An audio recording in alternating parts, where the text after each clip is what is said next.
Okay, we're back. Sorry guys, I did not end up streaming the conclusion in the creation of this map yesterday.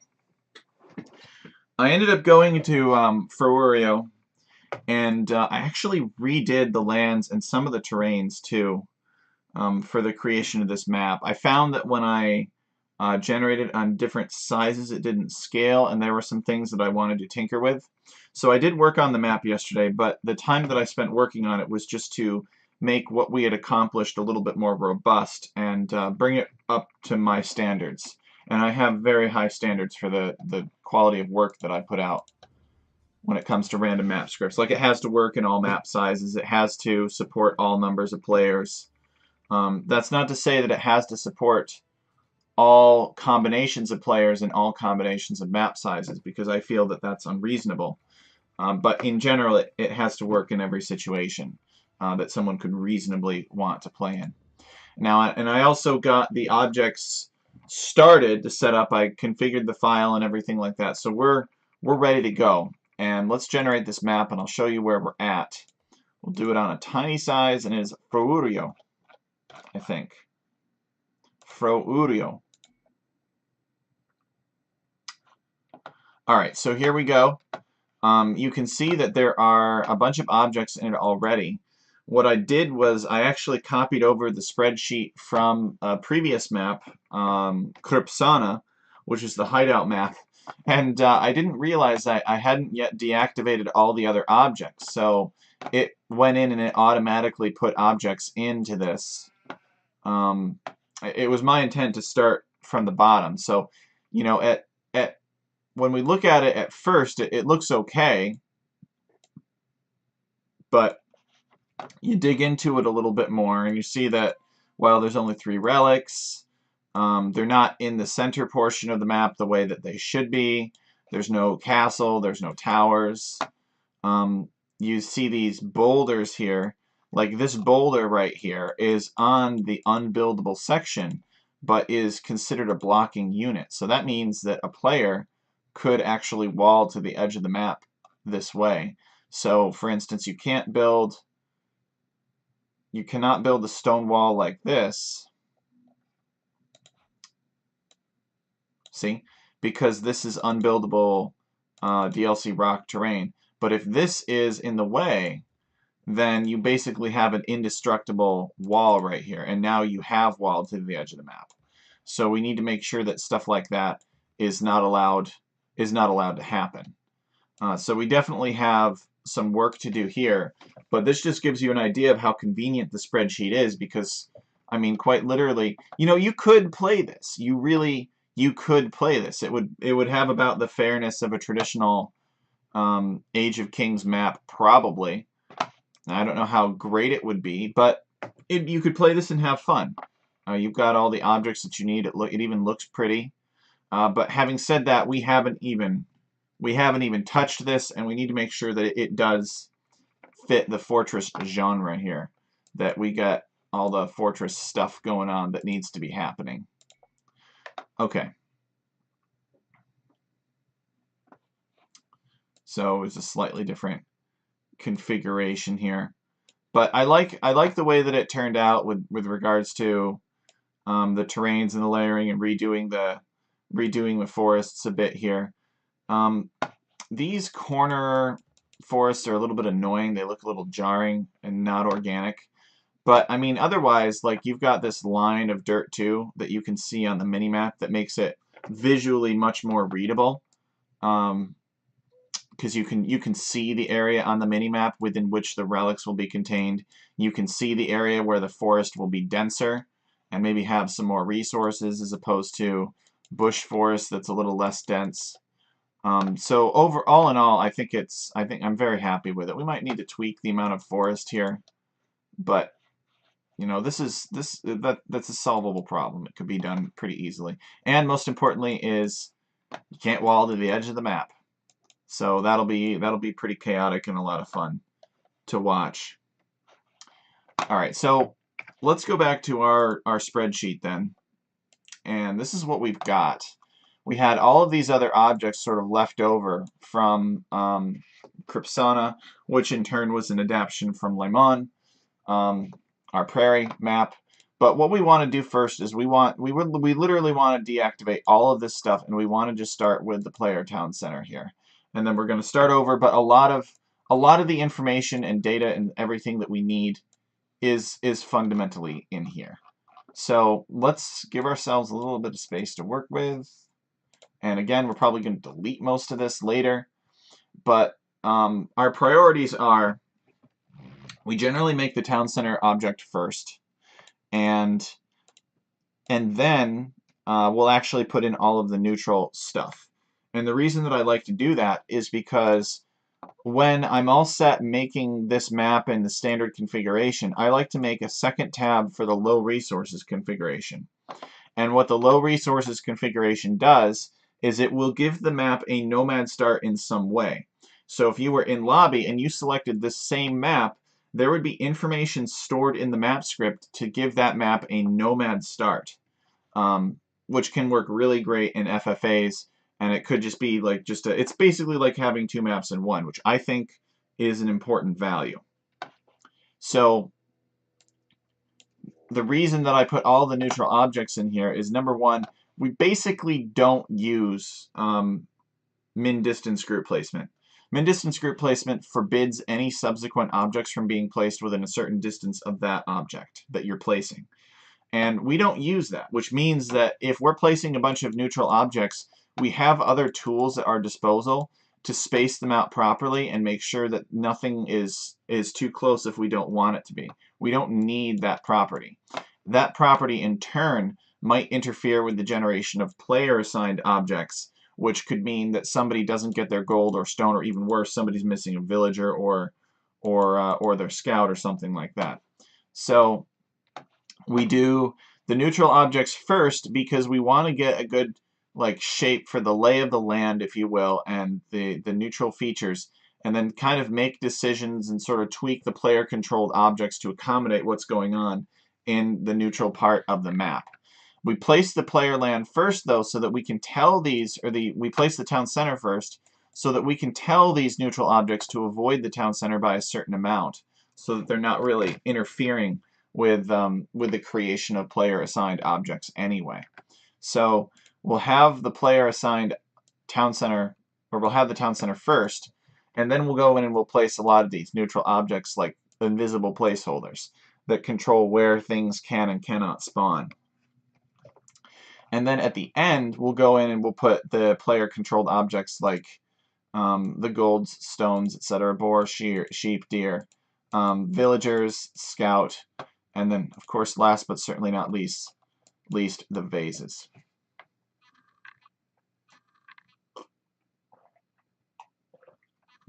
So let's go through and let's see what we've got here. And we'll basically start promoting. Okay. Yeah, so we've got these on-grid placeholders right here, and these don't really have any particular meaning in this case. Some of these are placed on terrain BT, which is not defined. BT does not exist among our terrains anymore because this is a different map and we're not using it. See, we have no BTs. So therefore, this is a waste of space on our spreadsheet, and it's a waste of space in the script file. So we're going to definitely be changing this around a bit. I think the first thing that we want to do is we want to establish some different zones.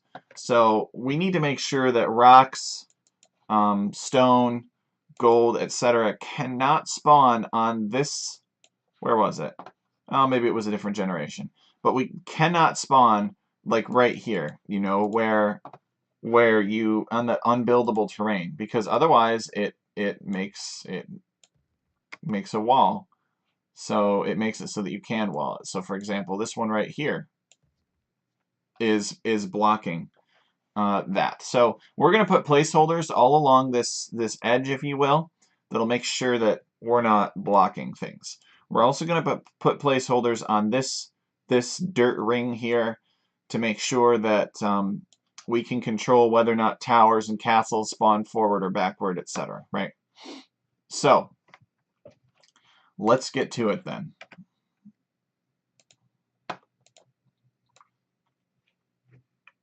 So we're going to copy these. We're going to bring them up here, and we're going to make it easy at first. We're going to make them flag A and flag B. And we'll continue the numbering scheme. These are going to be neutral Gaia convertible. That's fine for now. And we know that this terrain right here is Dirt 2. That's forming this thin ring, if you will, around the boundary, based on how we layered our terrains. And we know that this is DLC Rock here, aka K. So one of these we're going to put K, and the other we're going to put R2 for Dirt 2. Temp min distance group placement of 1 is fine for now, and we don't need them to avoid any active areas. They're just being placed on this type of terrain. So now we'll save it and we will run it, which basically means we just come up here to Octave and we say at the end we find this object autoscribe and the name of the file, and we run it manually just like that. And we can leave our file open, our Excel file, that's fine, because it's not writing to the Excel file or the ODS spreadsheet. It's just reading the data from it. And so now it's done. Writing to file means it's done, because it takes, by the time you're done writing to file, it will have already written to file. So now when we hit generate, we should have a series of flags set up. We should have some Gaia flags in a ring all along here, as you can see. And so that's good. And then we should have another set of Gaia flags on this rock right here. And again, they have no avoidances, so there should be no reason why they can't spawn in the pattern that they're supposed to spawn. So we can now tell things to avoid these and make sure that we don't have anything blocking stuff. Okay. So we could get rid of these placeholders now. We won't be needing them. So we'll delete that.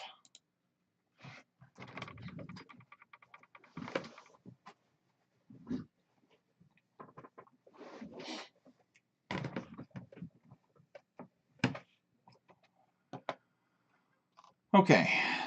Oh, we don't need this 278 here for now.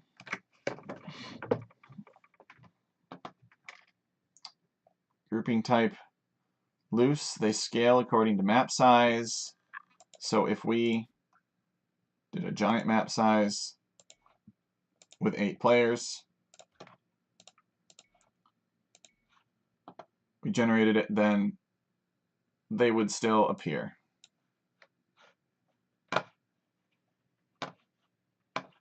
And I don't think they have any forest avoidance, but we'd have to check. I'm pretty sure that they don't. We just got a nice little line of them going along. Okay, same thing over here.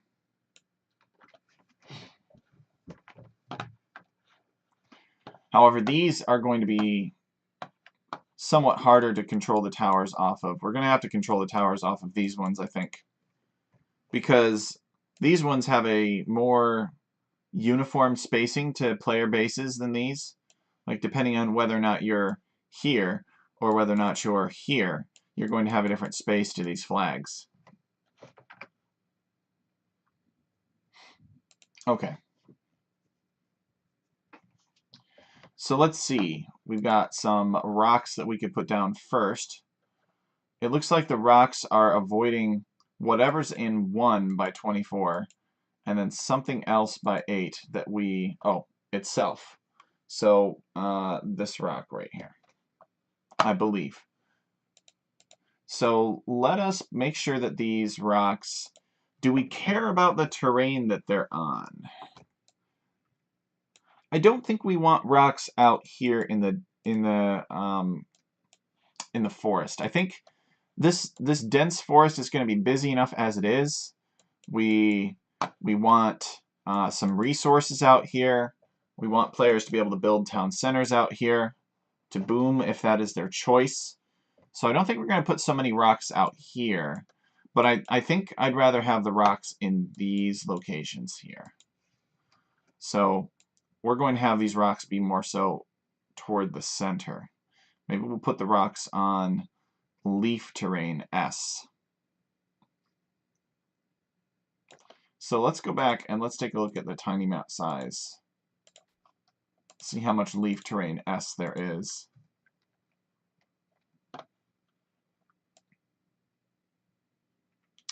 Well, I think it's a terrain masking. We might have to... Huh, interesting. There's a random patch of Italian pine out here. How did that get there? Weird.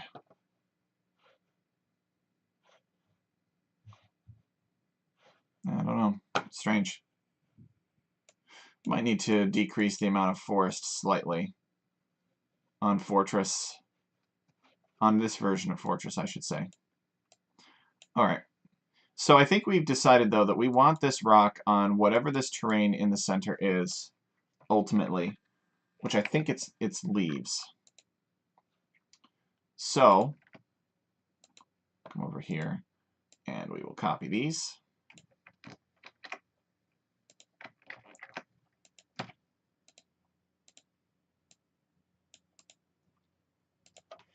We're going to place them on S.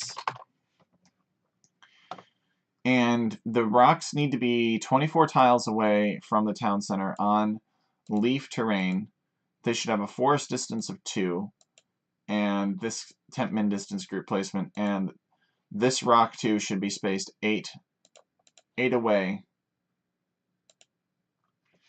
from this other rock here. Which we'll specify.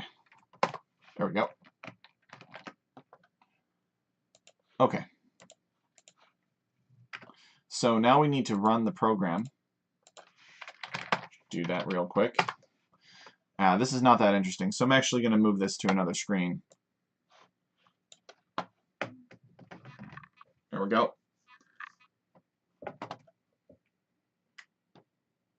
Okay, it's all set. So now we should have some rocks appear. And they should just be on leaf terrain. Which, indeed, they are.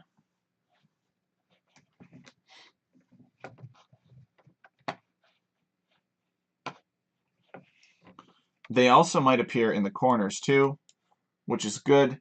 Now, the rocks actually are appearing on this ridge as well. And I do not want the rocks blocking... Well, if they appear on leaf terrain, yeah, you still can't build on this, so it'll probably be okay.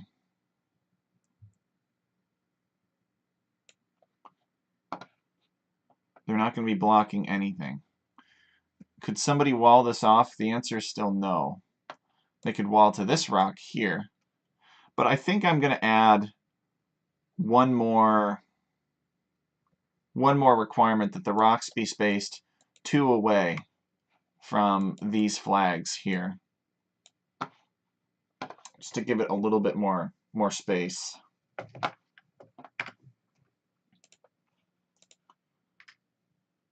Hey, BBB!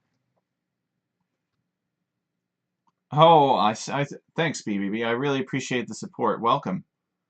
We're making a fortress map, a regicide fortress map, and you will learn about scripting if you watch. I appreciate that, BBB. So this fortress map, though, is different from traditional fortress maps. The player starts are a little bit closer together, and there is a layer of unbuildable rock terrain around the edge. So you cannot wall to the edge of the map. Oh, look at that. Isn't that annoying? That's going to be so great. I really hope Seabass doesn't make me change it. Alright, so let us instruct these rocks to be spaced 2 away from the flag A.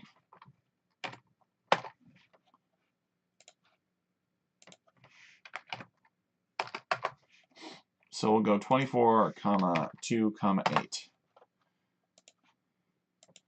And again, the flag A is a 6. So we'll save that, and we could update it real quick.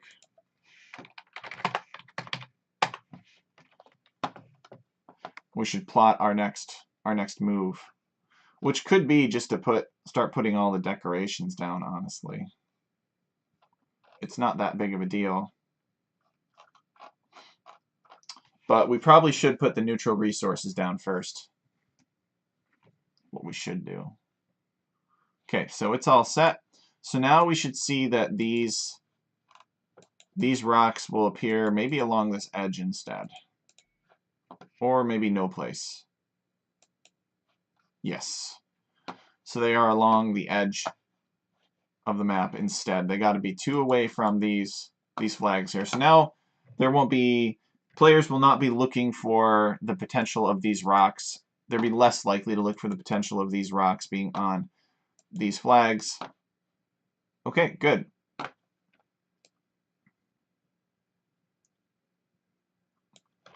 So now let's think about the neutral resources.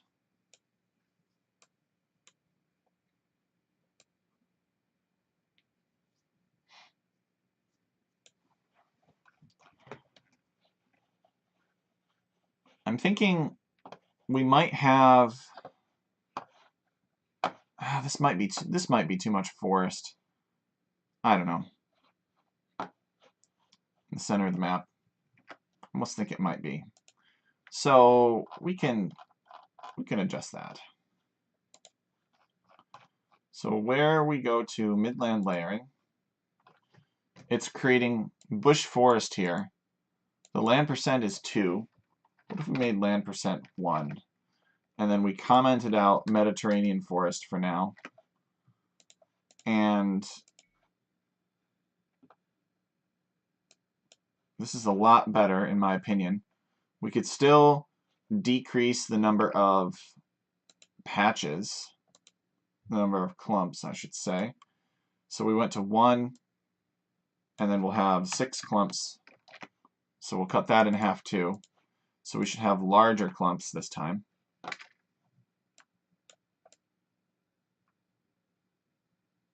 I don't know if 6 is the right number. And it's interesting that we have a random, again, another random large patch of Mediterranean forest. So this is telling me that this Mediterranean forest is somehow, I'm not really sure where this is coming from, but we should probably fix it.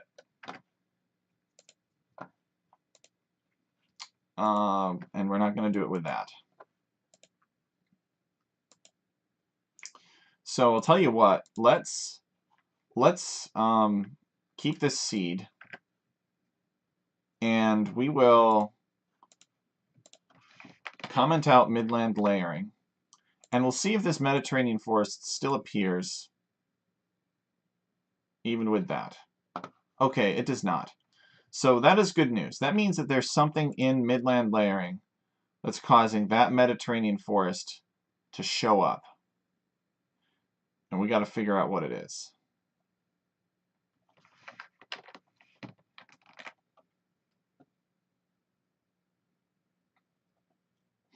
Converting road 2 to dirt 2. Giving ourselves a visible ring on the outside. So we're masking dirt 2. Okay.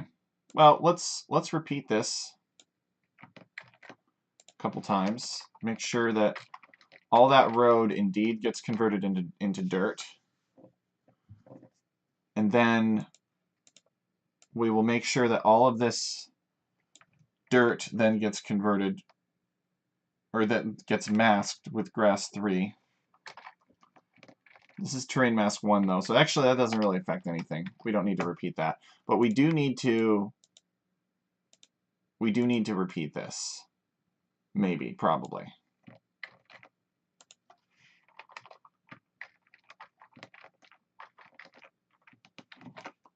All right. So the dirt 2 is being converted to grass 3. We're creating leaves. I wonder if... So we have that uncommented, right?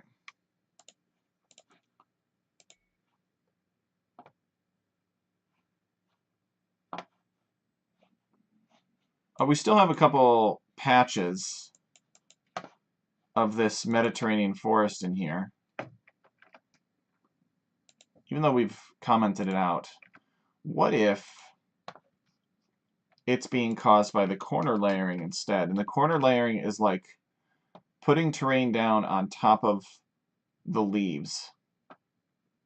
What if that's what's happening? So if we suppress that and we hit go, do we still get these Mediterranean forests? We do not. Aha! Okay. So that is good to know.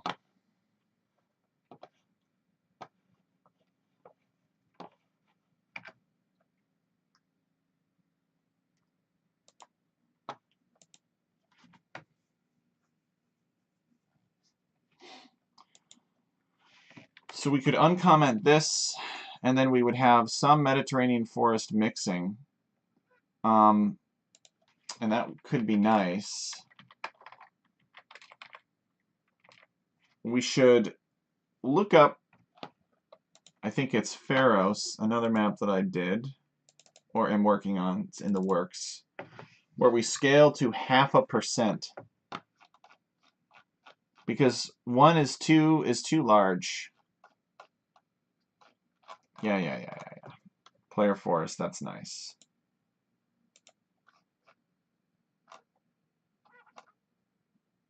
Oh, don't tell me I got rid of it. Gotta be here somewhere. Here we go. So this is 0.5% right here. So we'll copy that. We'll close it.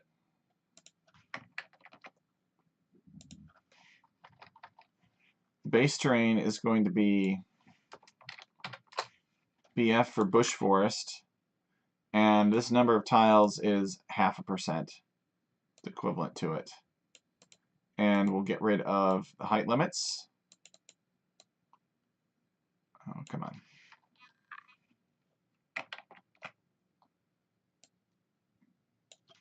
And we'll move the number of clumps to the front, so it's easier to work with. Okay. So the number of clumps for this one was 9320 actually. So we'll go 9320 as well. That's pretty easy. We'll comment this out. We don't need a clumping factor because we're just mixing Mediterranean forest in with the bush forest, but we have this low number of tiles for different map sizes.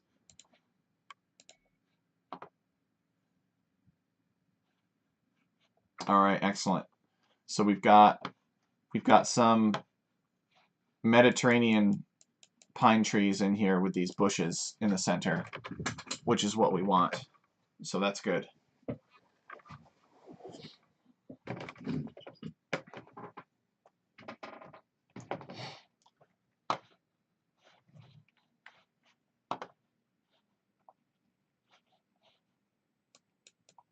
Now, there is the problem of this corner layering, which we need to address now.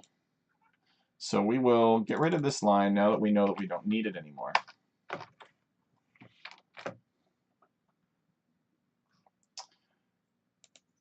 All right.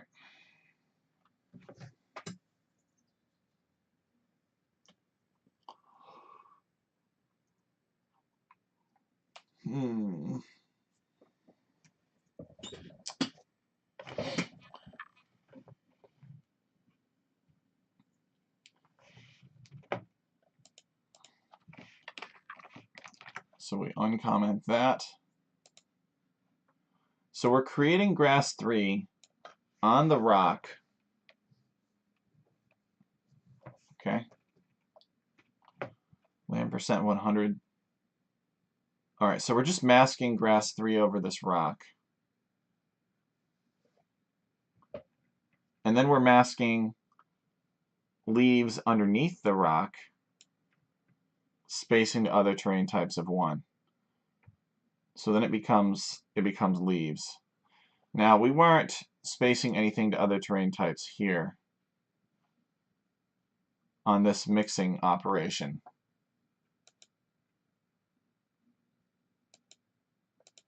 So maybe what we do is we make snow instead, and then after this Mediterranean forest is put down, we convert the snow back to leaves. So everywhere that we see S in here, I don't want to mess with it too much, we're going to replace that with L.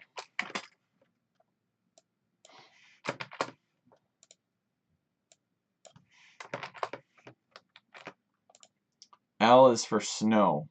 Don't ask me why it is, but it just is. So it's going to look all snowy in the corners now. Yuck. Look at that.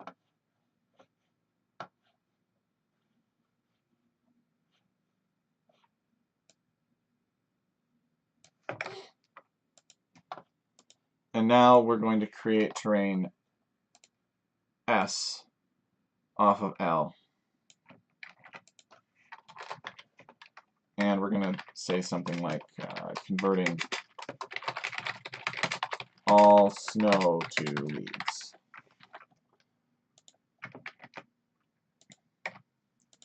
So create terrain S from base terrain L, land percent to be 100, 9320. No spacing to other terrain types, but set scale to groups. We got one of them in there. Let's make sure we're on the right track.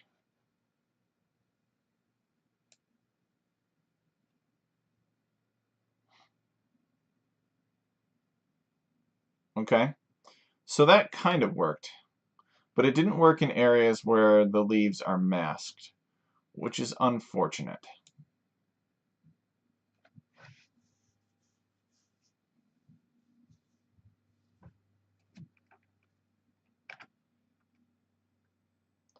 But thankfully, we should be able to find where they're terrain masked 1 and just change that back to regular leaves because, yes, because that's not affecting the placement of anything anyway.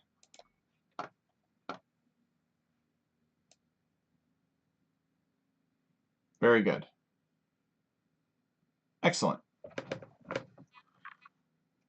We got it.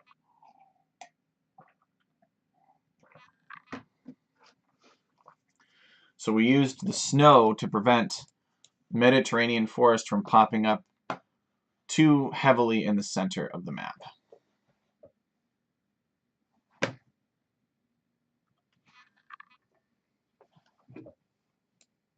All right.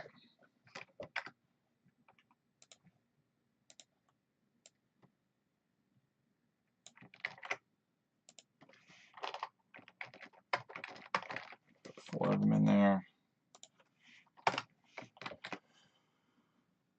For good measure.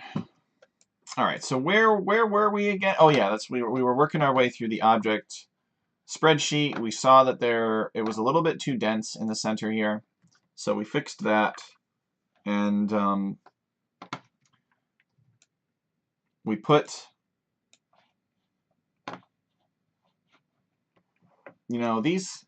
What's going on with this? This isn't quite right. I think we were going to mask.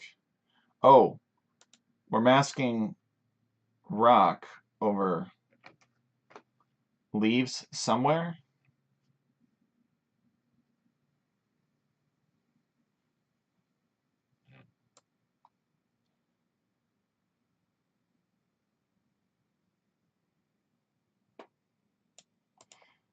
Yeah, there might be an unused command here. That's fine. We'll add one more thing to make sure that it looks rocky instead of too heavily leafy. Masking rock over leaves. And we will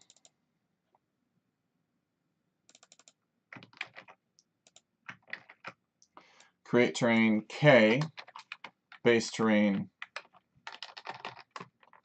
S, and we will go land percent 100 and terrain mask 1. That's what we want. And we'll create more of them if this works. Actually, we'll just create more of them now. I'm pretty sure it'll work.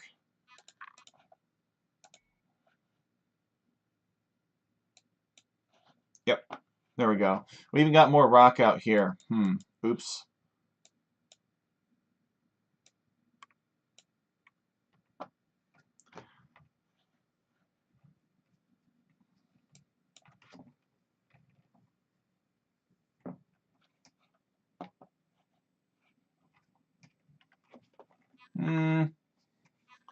Trying to decide how much I mined that. I don't think I mined it too much.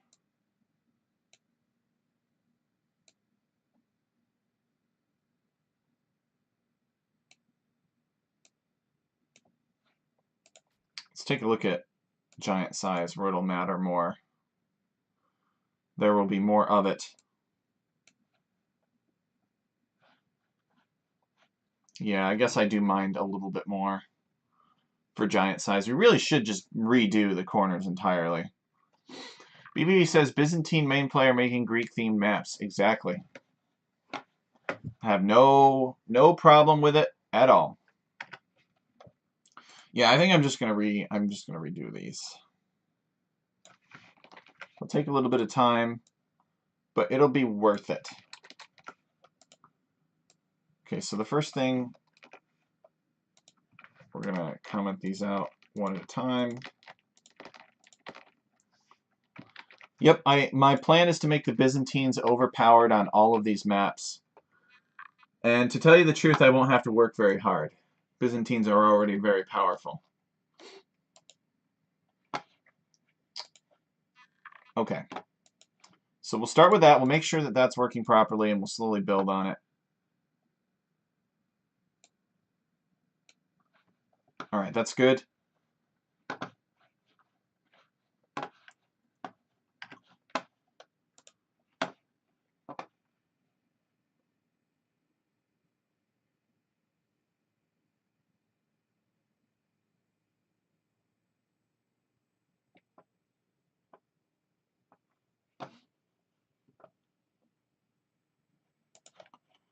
Okay. Not this. So the next thing that I did was to create snow, base terrain K. Okay. So again, we can tolerate that.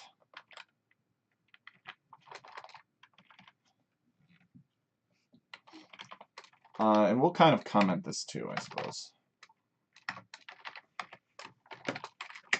So this is masking grass 3 over DLC rock. And this is replacing DLC rock with something else. Maybe we really should just use dirt at this point instead of snow.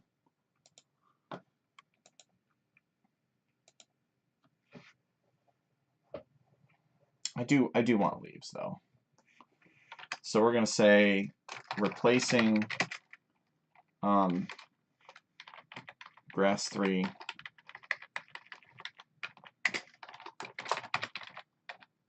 with snow. And it's not just a replacement, it's actually a mask.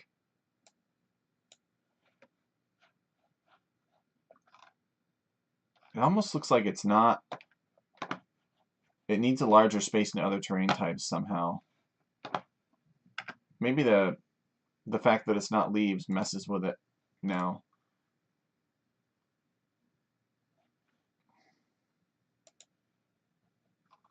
No, actually, this is right. This is good.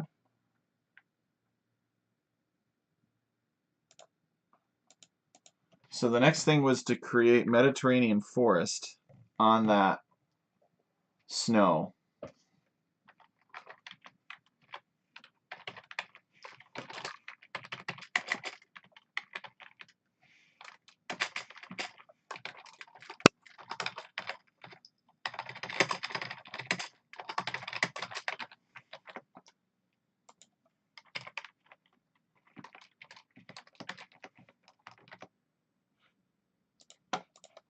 So we'll look at that. All right. And now this is the point where I should convert this snow back to leaves, I think.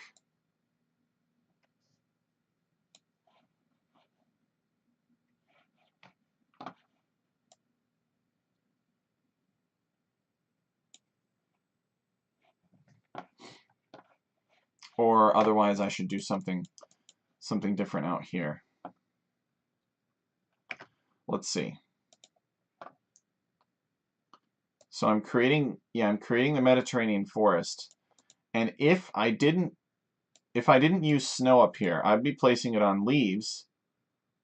Actually, this Mediterranean forest is probably pretty well behaved because its space into other terrain types is 4. So it probably wasn't this Mediterranean forest that was interfering with whatever was going on out here, which means that I can actually do leaves. So if I did leaves here and here,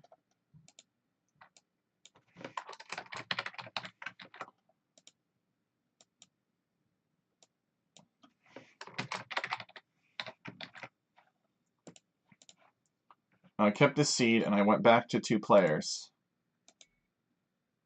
Oops, 2 player size, I should say. Would have the normal look, and we would not get the big block of Mediterranean forest in here, probably. Really like how it looks on the mini-map. Oh, that was the idea, BBB. Thank you. Yeah, the idea was definitely... Well, actually, it still does appear. It still does appear here. There's a little bit right there. All right, then we better keep it as snow for now. But that's the idea. Snow.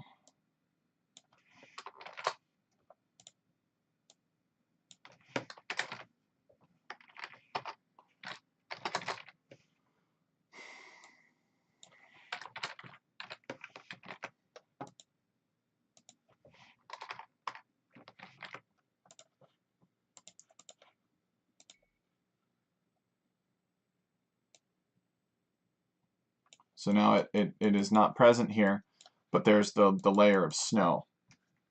So the idea is the mini-map would be more readable. You'd have a very clear... These flags aren't going to be here, obviously, but you can look at the mini-map and you can see, okay, inside of this circle, I know that all the relics will appear. And I know that outside of that circle, the forest will be very dense. So, stuff like that.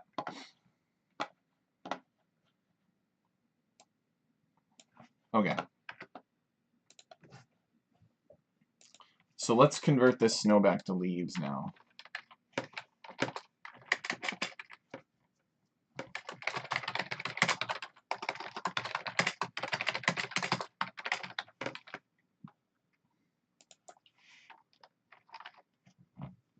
So right now it's genuine snow.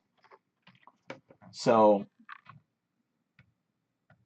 we need to create terrain, and we need to go back to rock, and then we're going to mask leaves over it again. So we're going to create terrain K, and the base terrain is going to be snow. It's not going to have a space in other terrain types, and it's just going to be everything.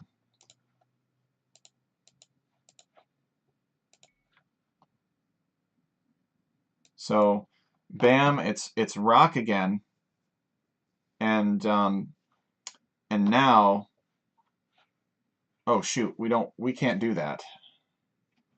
We cannot do that. We have to convert it. we have to convert it to leaves directly. Because if we do that, then it'll get merged with this rock out here, which we don't want. So we need to convert it to leaves, and then we need to mask rock over those leaves. Create terrain K, snow back the leaves, and masking rock over it.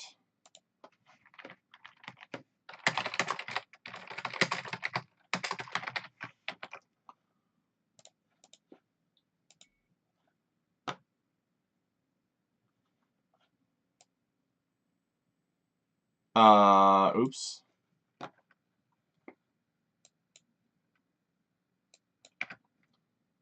Oh.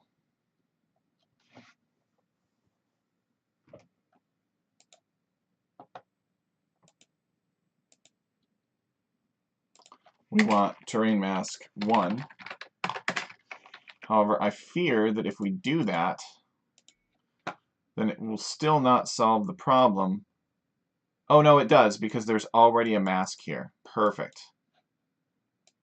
Brilliant. So because we already had a mask of grass over here on these leaves, they were not affected. Okay, good. So just this was affected.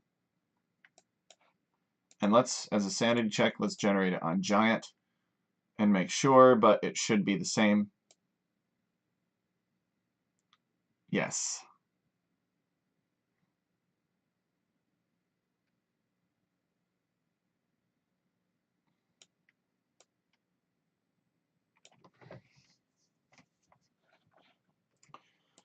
All right, back to tiny.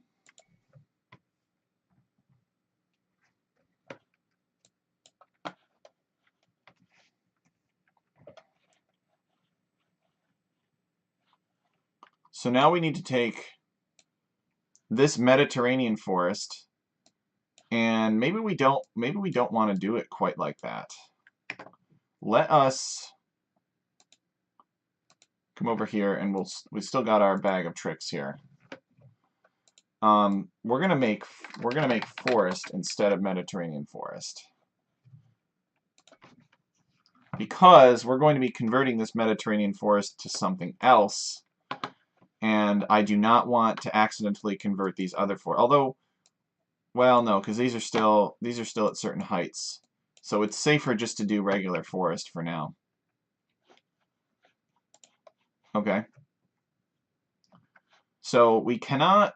Maybe BBB disagrees, but I think it's better that you cannot build a town center on this edge right here.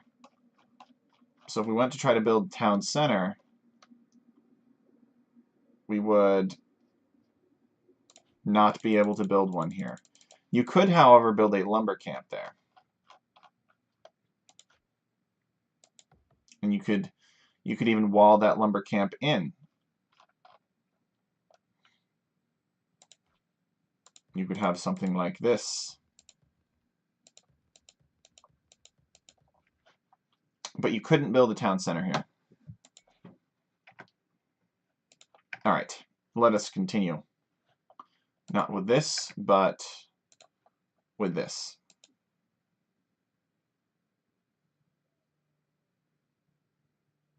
Okay. So now we create another terrain.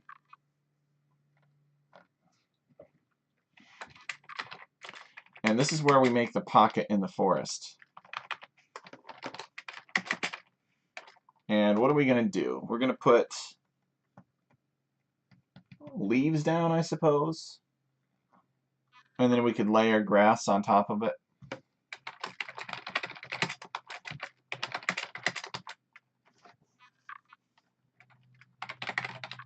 Yeah, I think that's fine. To make pocket. Okay. So just copy something like that. Oops.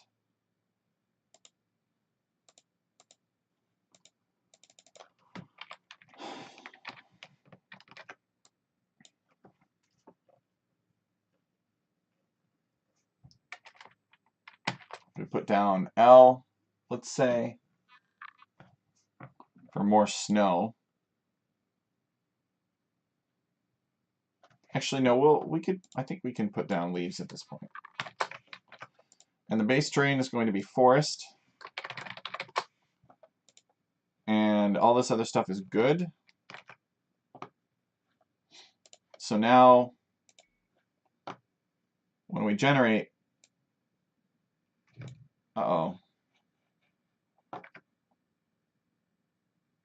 Oh, we have to make it a different type of terrain. Dang. All right. Because we got leaves on the other side too. So we will create terrain snow. Snow.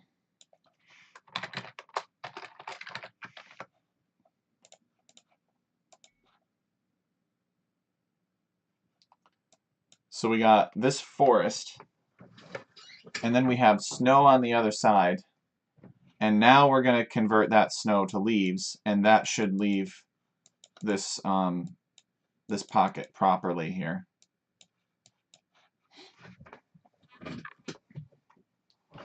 So having dummy/substitute terrains is very useful. So layer of snow to make pocket, then converting to leaves.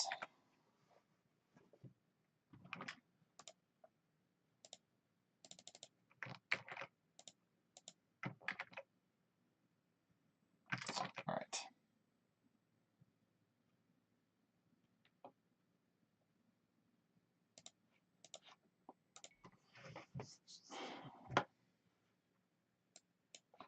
Okay, it was converted back to leaves. It should be in, of course, all four corners.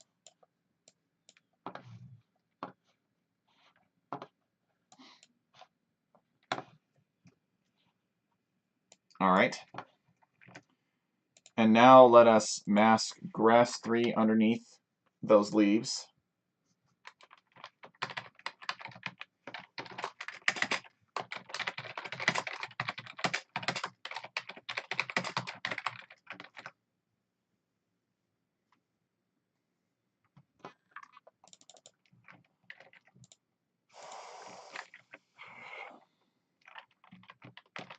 Create terrain, grass 3, base terrain, S.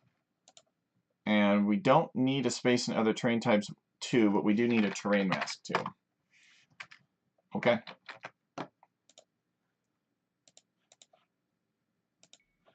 So now it should look all blended with grass 3. And this was already blended, so that's fine. I don't think that this is grass 3 that it's blended with in the middle, although it could be. If it were, that would be kind of a disaster. So we'd have to pick something different.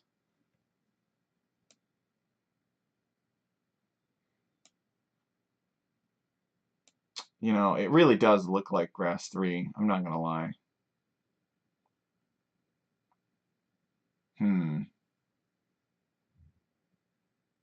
Yeah, I think it's grass 3.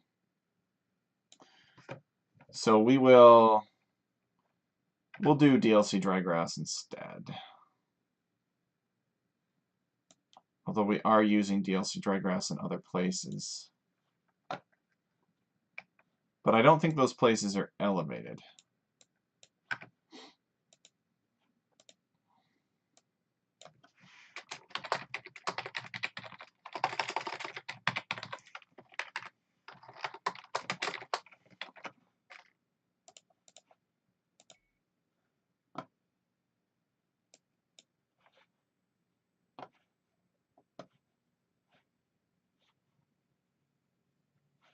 When did this rock go away too, by the way? When did we lose that? Did we just do that now?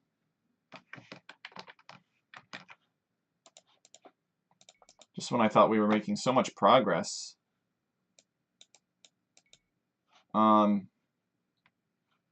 Yes, it looks like we just did that now.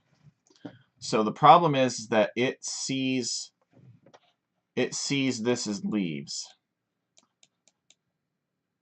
which means that we need to instead create a layer of snow to make pocket, then convert to DLC dry grass. We need to do the dry grass first. Okay, let's try that. So that would give us dry grass in the corners, which is what we want. And actually, if we're going to put dry grass down in the corner, I don't necessarily know if we need to do this fancy trick where we create a layer of snow. We can just create dry grass directly on top of the forest. And that should give the same thing. Yes, it does.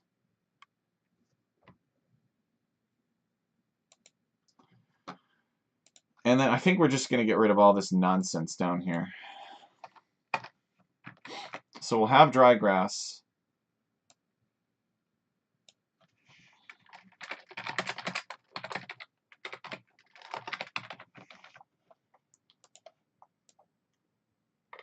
I don't think it's dry grass in the center. I think it's grass 3 ultimately. So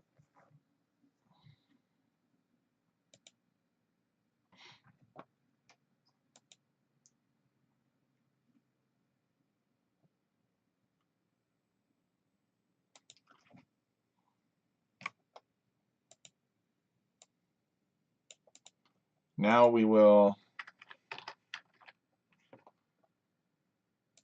layer Mediterranean forest over the dry grass.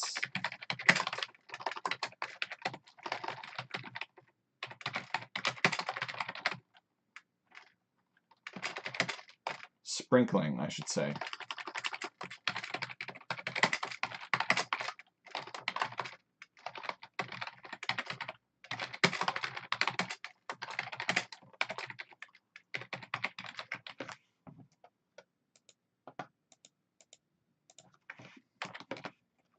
Alright, so create terrain MF, base terrain, DLC dry grass, land percent, something probably like 1, number of clumps, maybe like, I don't know, 8. Set scale by groups. No terrain mask, but we will do spacing to other terrain types 2. So that will keep it away from this forest here. And then the other thing we need to do is we need to specify height limits 1 in case it decides it wants to come down here to maybe somewhere else where there's dry grass and do that, because there could be dry grass over there as well. So we're going to do height limits 1, 1.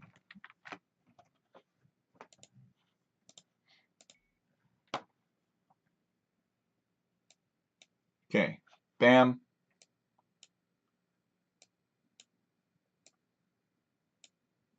So we have some small forest clumps out there. This one actually formed a secondary layer. That's fine. Now let's see how it looks on giant size.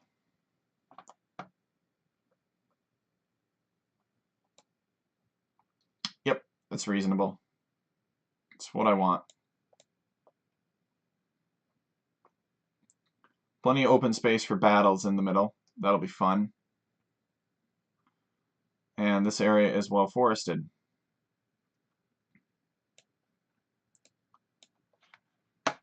Okay, so just a couple more steps remaining. And that is converting forest to Mediterranean forest.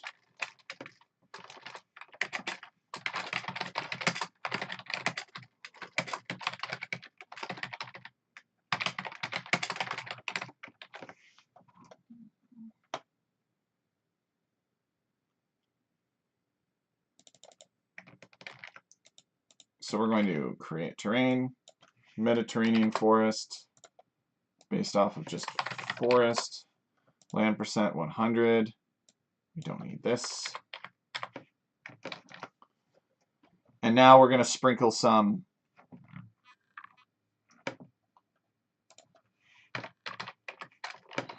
leaves in.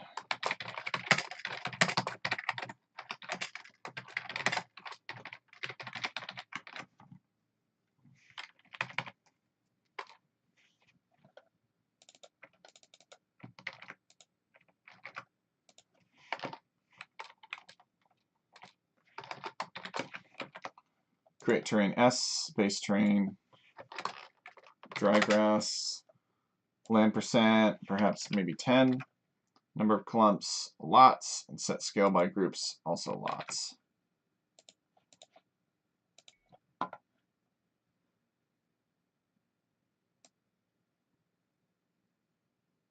Okay. Not bad.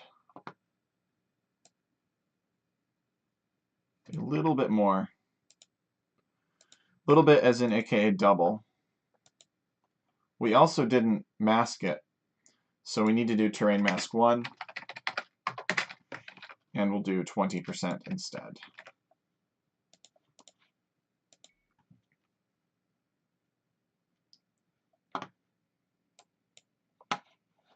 So 20% is way too much, but you do get a foresty feel. Yeah, it's too much. Let's do 15.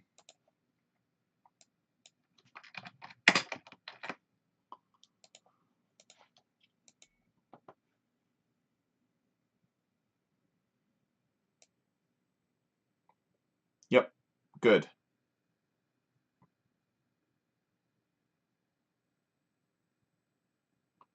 These have been converted back to Mediterranean forest. Although it almost looks like the spacing is a little bit less, which could be a good thing, because that means that there's more room back here.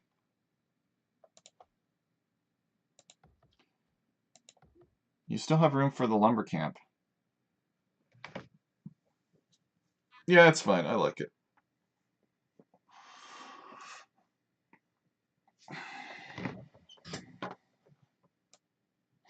And this wasn't interfered with at all. All right.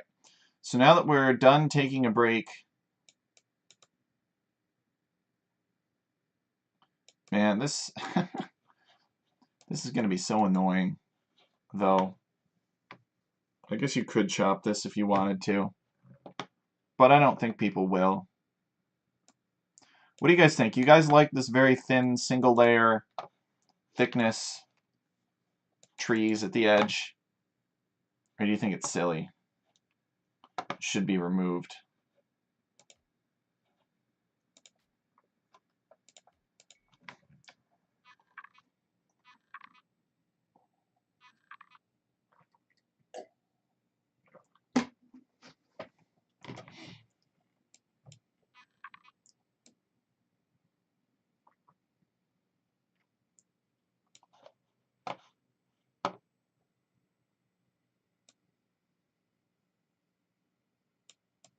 Okay, let's get back to the objects then.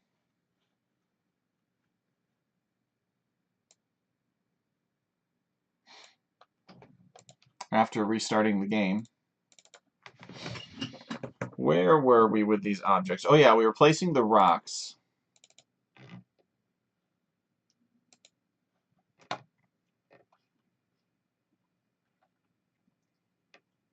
And I don't necessarily want to place any decorations. I think we need to make some big decisions first. Looks like our neutral objects go all the way up to here. We will probably sort these out in terms of our eye candy. But we should make decisions about the relics and the other neutral resources up to here. So we got relics, orange bushes, gold, stone, deer, and the hawk. The hawk doesn't matter. And we got to decide what we want the density to be in certain zones.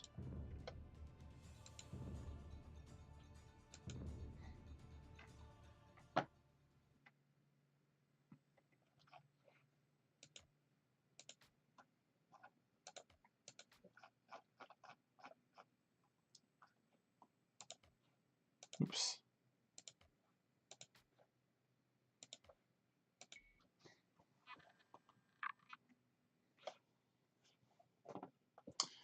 So this is the grass 3 zone. This is, I think, mostly DLC dry grass out here.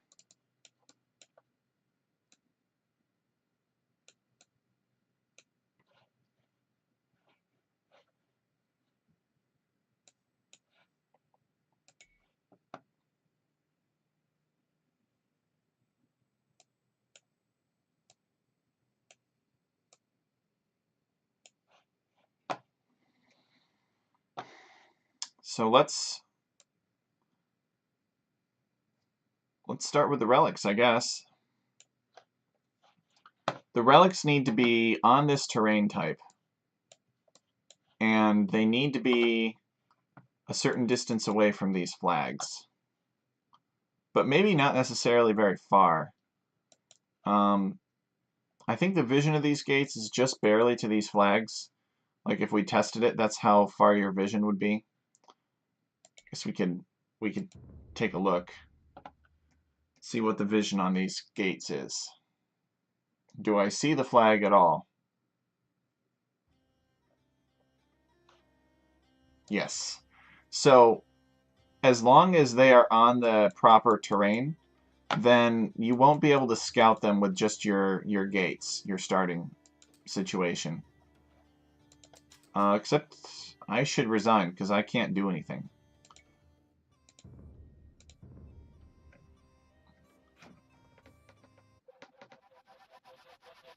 Okay. So let's grab the relics.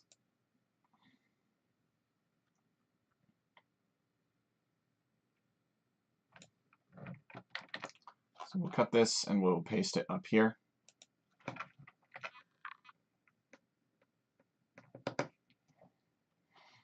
So all of these objects that we have here are going to pertain to G3, grass 3.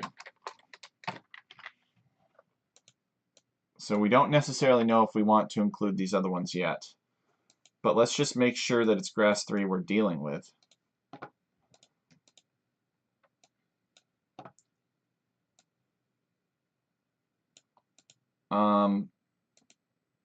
We actually do not need to tell these relics to avoid anything, which is kind of fun. We could, but let's see what happens when we just delete this. We do not want to give them a min distance group placement because they're like the first thing that we're placing. Force distance will be 2. This temp min distance group placement should be 16. And we will attempt to place 4 of them, and only 4. But they will be scaled to map size. All right. So let's make sure that this G3 is sufficiently controlling. So we will run the update.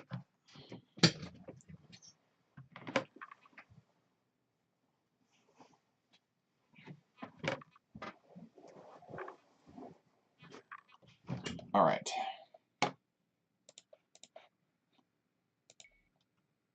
Oops.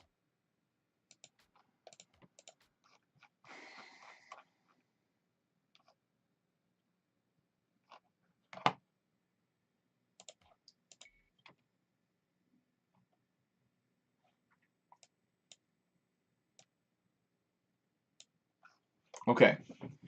Yes, it appears to work.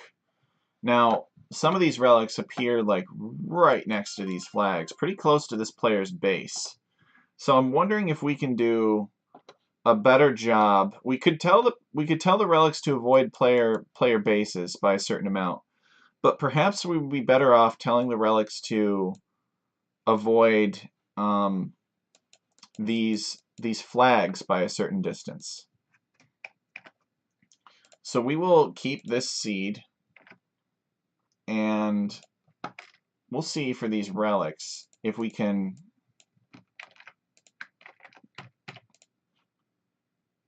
flag. These are on flag B, So flag B is A7. And we'll see if we can tell these relics to avoid whatever's in row 3, which is flag B, by 2. And it works out because those flag Bs are spaced by 1 apart. So we'll get a little bit, it'll be a little bit more controlled.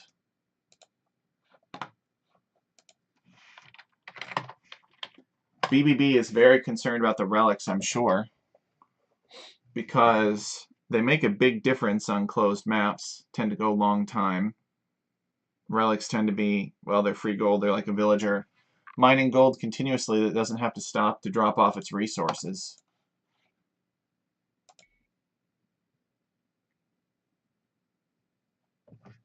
Alright, so that is a little bit better, but I think we can still do better than that.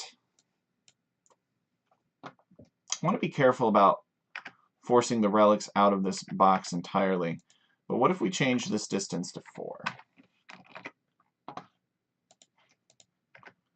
And then we reran it.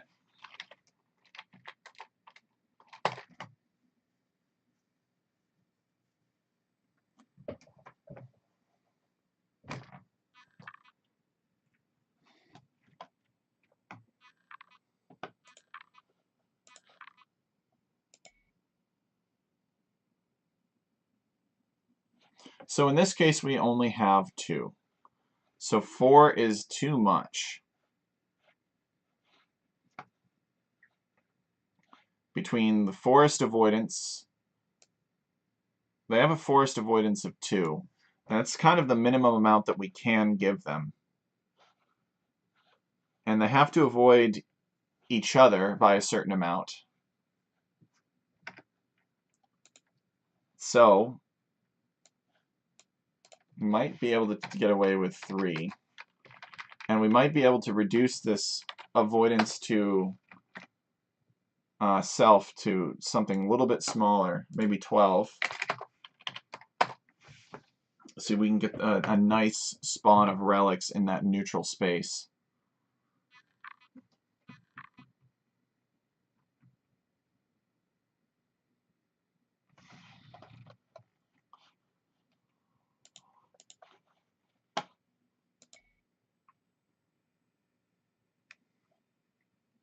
There we go. We got 5. And that's not too bad. The relics might favor blue. Well, yeah, they probably favor blue a little bit. Let's do some more random generations.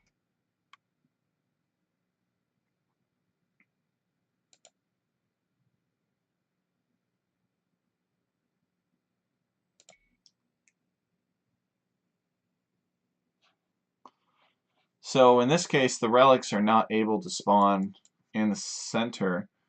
We fail to spawn all the relics in this case, so we'll keep the seed. And the relics have a forest distance of 2.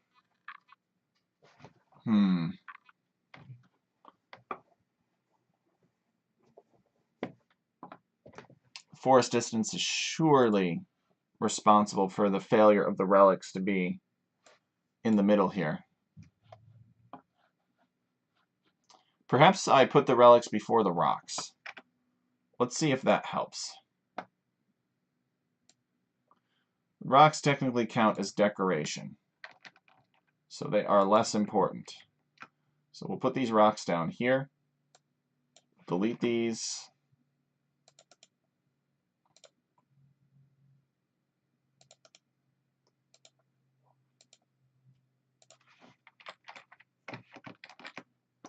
Save it. Yeah, because maybe those rocks were taking up space that the relics needed. I doubt it, but we'll try.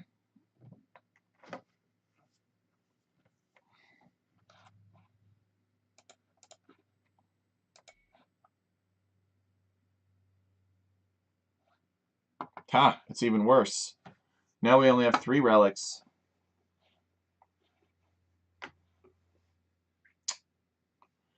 Well, We could...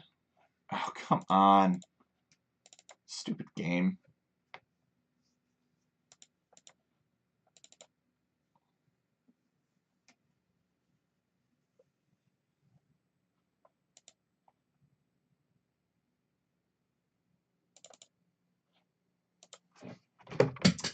We could remove the forest avoidance of the relics. It's a possibility.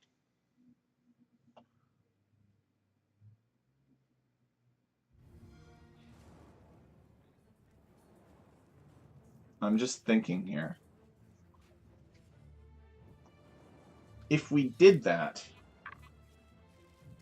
then if there were a hole in the forest, there's the possibility that the relic could get stuck in the hole, which isn't the end of the world, honestly. I mean, because what? They're just going to have to cut through to it? Big whoop. It's worth it for a relic, in my opinion. And but then again, it could happen to somebody's relic. Like, one player's relic could get trapped, and a relic that's closer to another player could not be trapped. Alright, let's...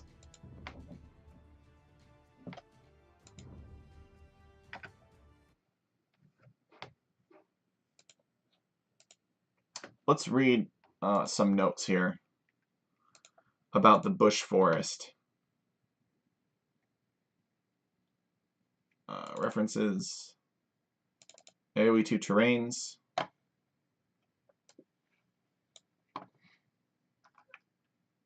So...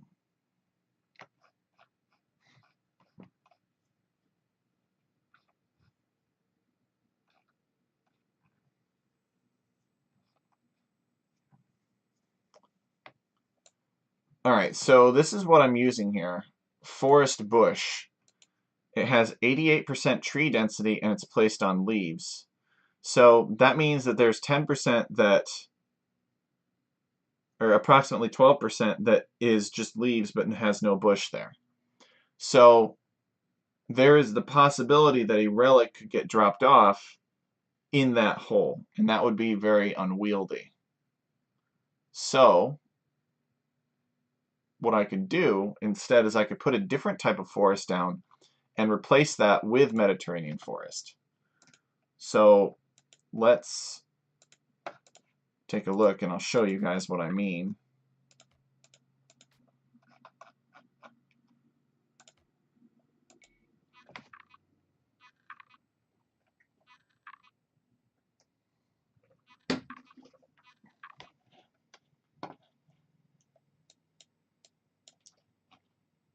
So this one has the 5 relics, that's fine. See if I can find an example of bush forest with like a hole in it. Maybe something like right here.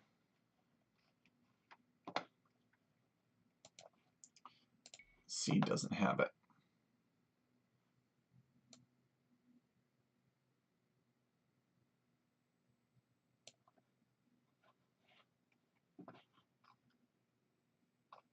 Right here.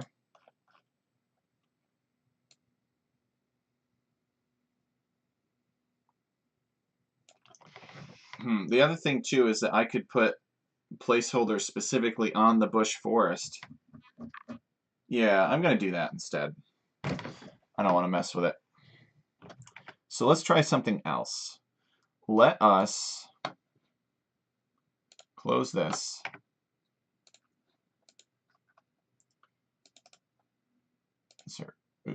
Insert rows above.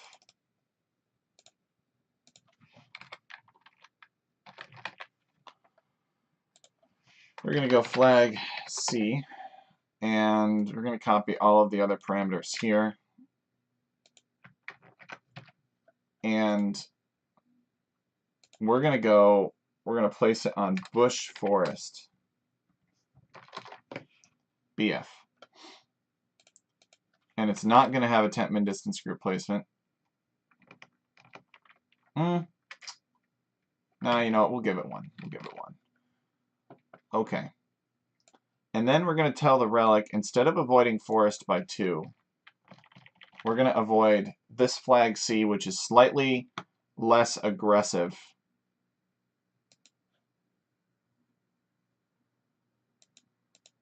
by 1.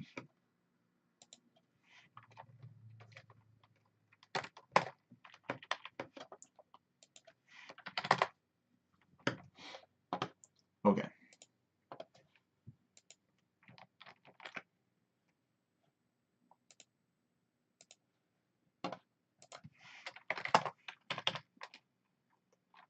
See if that helps. So I've declared it as flag C, but it will of course be an invisible placeholder when we're ready to go, but it's flag C for now so that I can see it and make sure that it's spawning properly.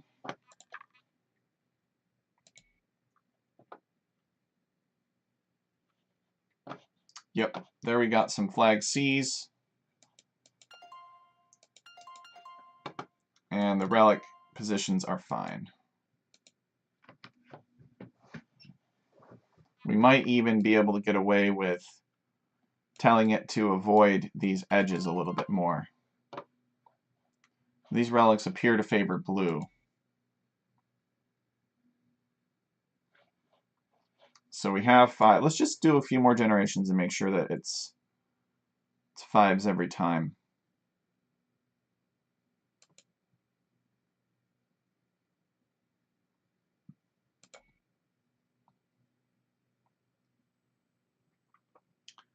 Yeah, that seemed to help a lot.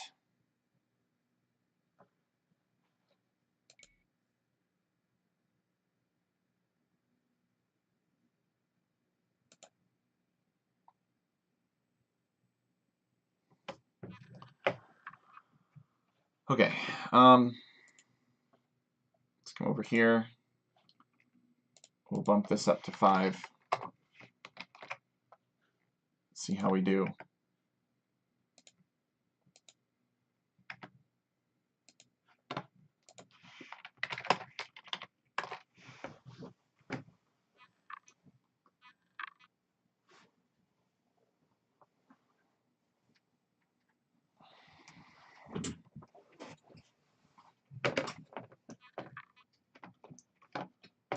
Okay. Let's keep the seed, for example.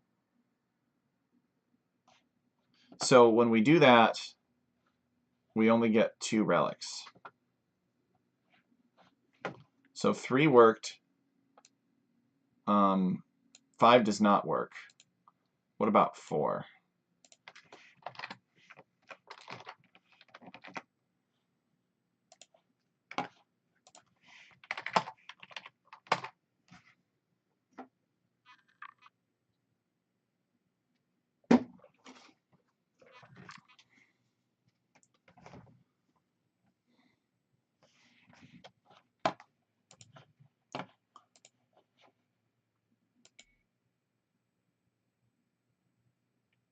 Nope.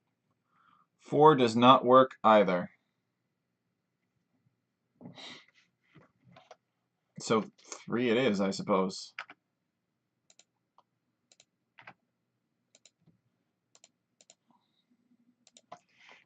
Three is the number. Let's try bumping this back up to 16, though.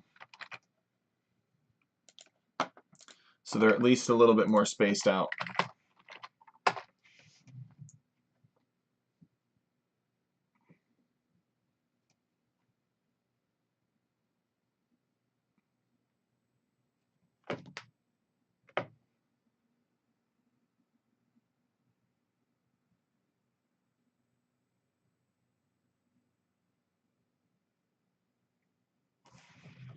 Okay.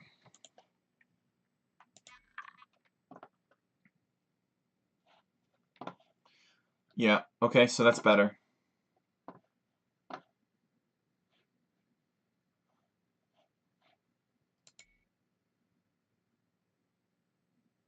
Let's do some more random generations.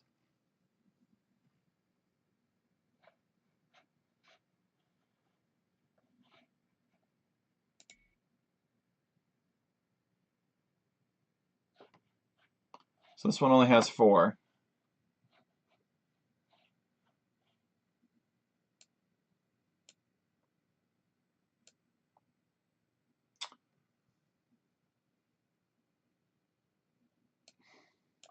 So we'll keep this seed and see what we need to do to make it work.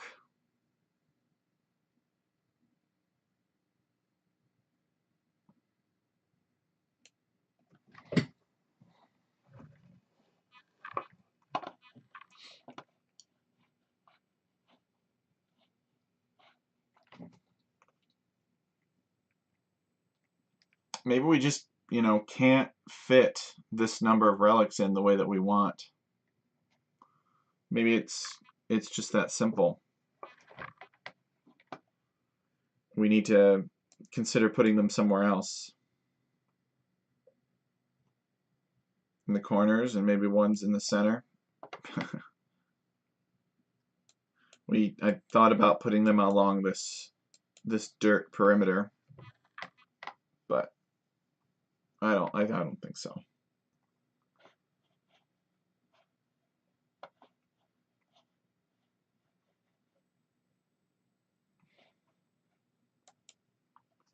Well, we could try decreasing the spacing to these flags to 2.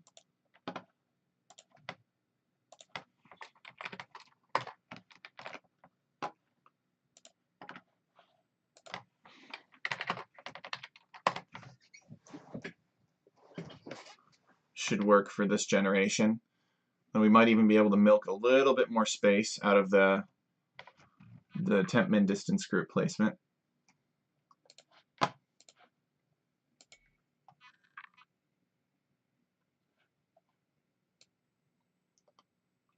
Alright, see, there you go.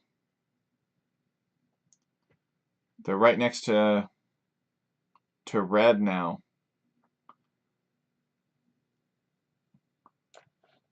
Let's see if we can increase this temp min distance group placement to compensate for that. So it's at 16. Let's increase it to 20. Test.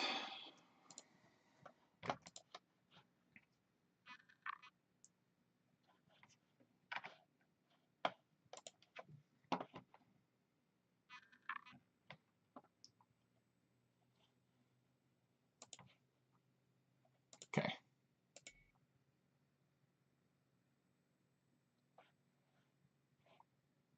That is a bit better.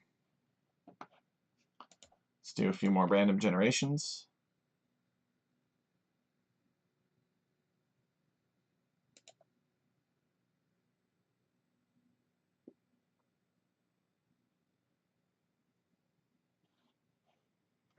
This is not ideal though. This player has 3, this player has 2. So let's keep this seed and let's inch it up a little bit. 22.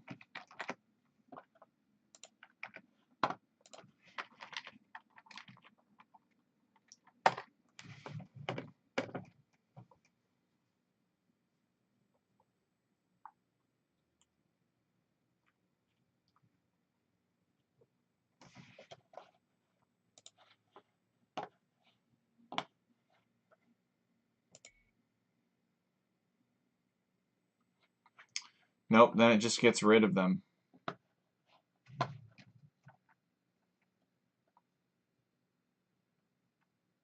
Alright, well, I guess we just give up on that. We're still going to have them avoid the forest by 1. Yes, that's important. But we'll come over and we'll say we want you to avoid A5. So whatever's in row 1, and we want you to avoid it by, say, 30 tiles. And we'll start off at 24 spacing between them. 24 is probably too much, actually. It's probably 16 is probably the right number. Okay, so now they're avoiding the town center instead of the boundary, their domain. So it'll buy us putting the relics hopefully toward these areas over here instead of in the center between the 2 players.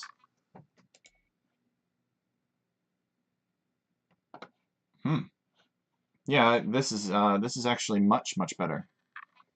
Nice. Let's do some more random generations. Okay, so for this one they only have 4 relics. So let's keep this seed and let's edge that avoidance down ever so slightly. Maybe make it 28. But this is definitely progress. Kind of embarrassed I didn't do this sooner.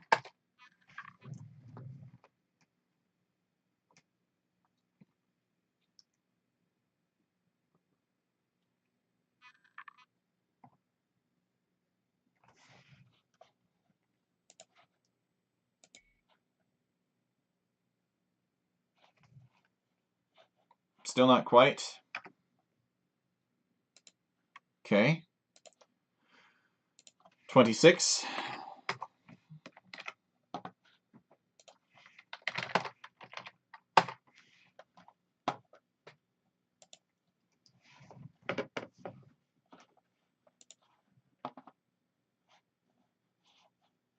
So it shows up in the middle here. That's pretty much the goal.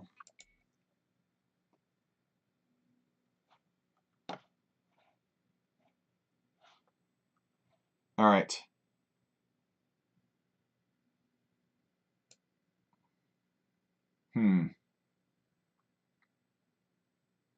Why couldn't it show up here?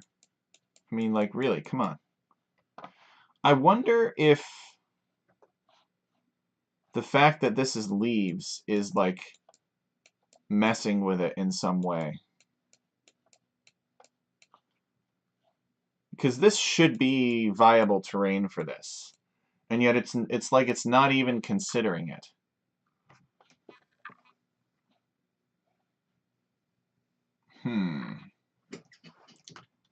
Well, if that's the case, then we have 2 options. We can stop specifying a terrain that it's placed on,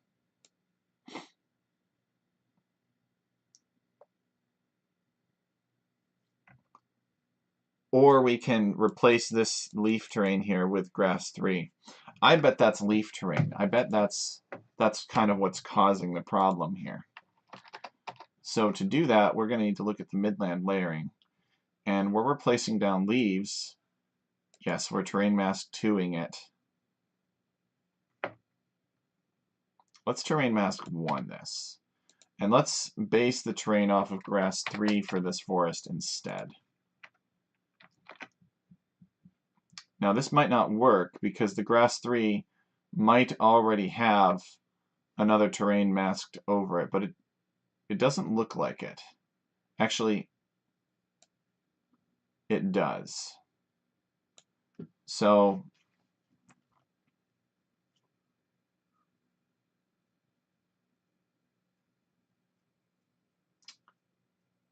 well, it's not a problem.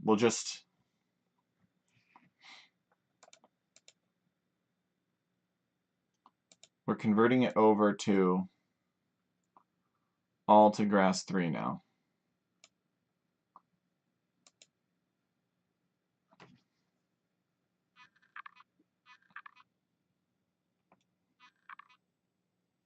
Create grass 3 with base terrain. Oh, okay. I see. No, it should be fine. Okay, let's give this a spin here.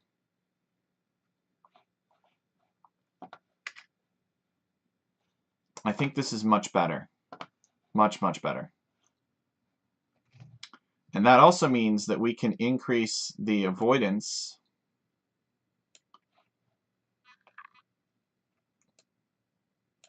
for our relics, and now the relics will try to appear more in the center. So let's go back up to 30. Save. Okay, run it. Yeah, that was the problem, is that there was a mixture of leaves and grass 3 in the center.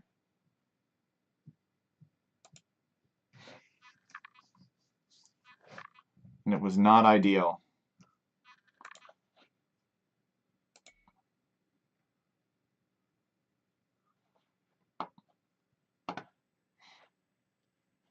Nice.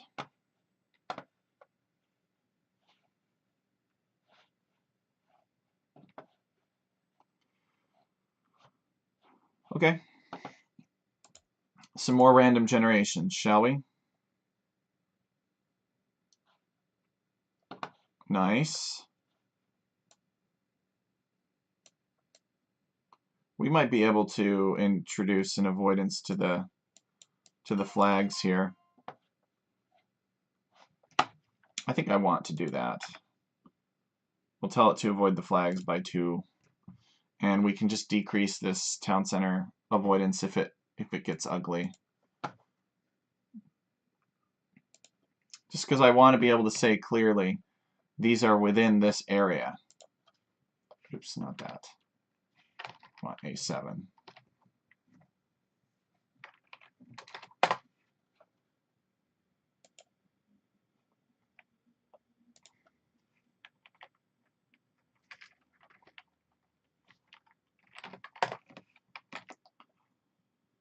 Okay.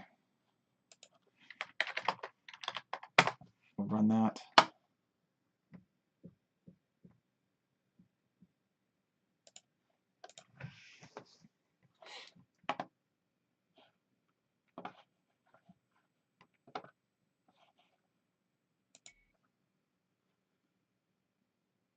There we go. And now they're clearly inside of the zone that they're supposed to be in. So that's really good. All right, excellent. Let's do a few more generations.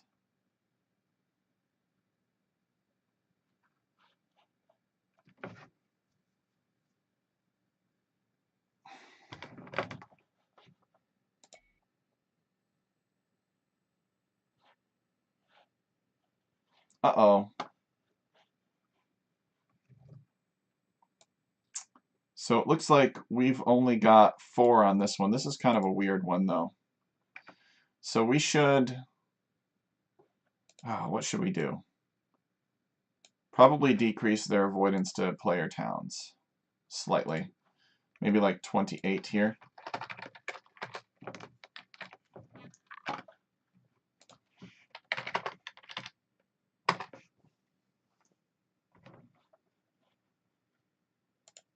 So they can just barely fit in this gap, if you will.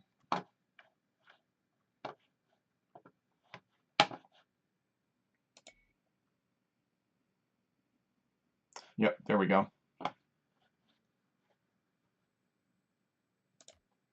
More random generations. Okay, this one, they're too far apart. So we'll come back in here, and we'll decrease the spacing to like 14.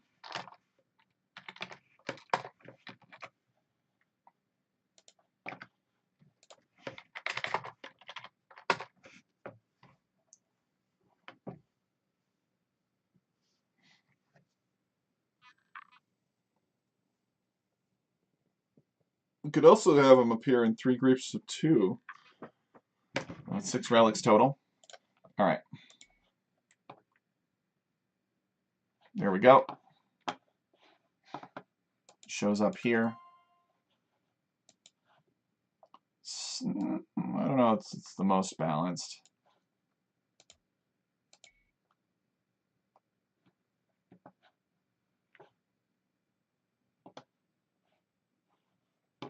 So the relics in this case favor blue slightly.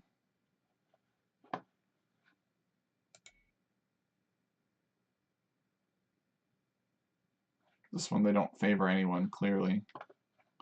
But it's tough. It's tough when they're this close. It's easier to see plus or minus, 5 tiles when when the maximum range is like 20.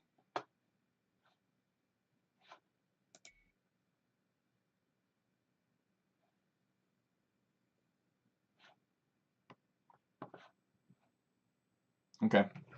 I think we're going to leave the relics alone for now.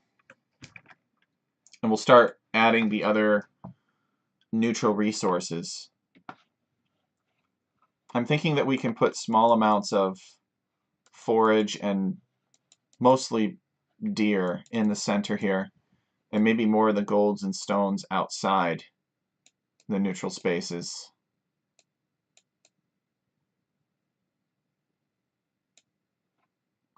Okay, so I'll be right back though. Step to the restroom real quick. But yeah, this is all about this first one. We're gonna do the area in the middle of the map.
Okay, I'm back.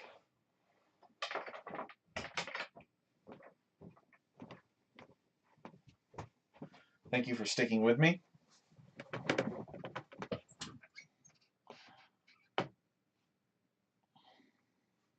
So I think that the space, the relics, and some extra food in the middle of the map are good enough. I don't think that we need to put gold out here or stone out here. But we are going to have large quantities of it in this secondary layer, if you will.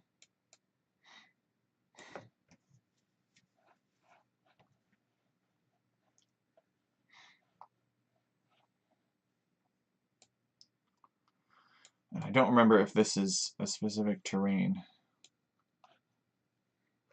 but I guess we'll find out. We can, at this point, we can get stuff where we need it to be.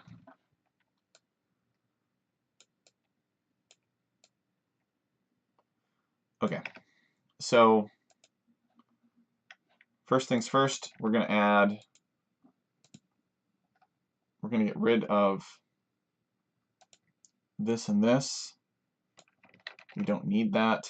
We'll put it down here for now. So we're going to have orange bushes and deer. And we really probably won't have that many at all.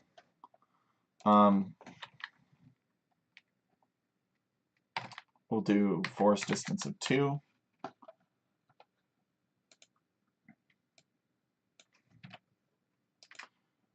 The deer,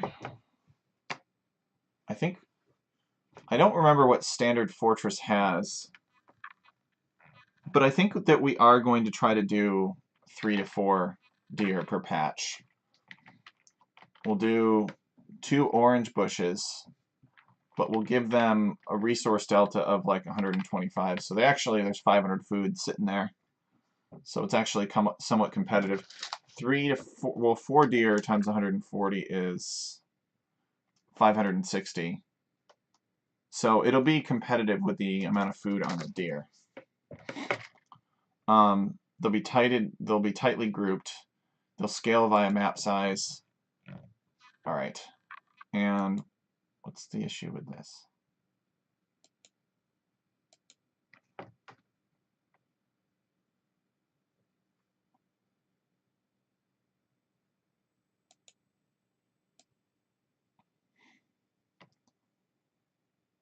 Yeah, these aren't supposed to be referencing anything, I don't think. Okay. So it doesn't really matter that we specify a distance to players, I don't think, in this case. They just need to be on this terrain. Actually, we will specify a distance to players.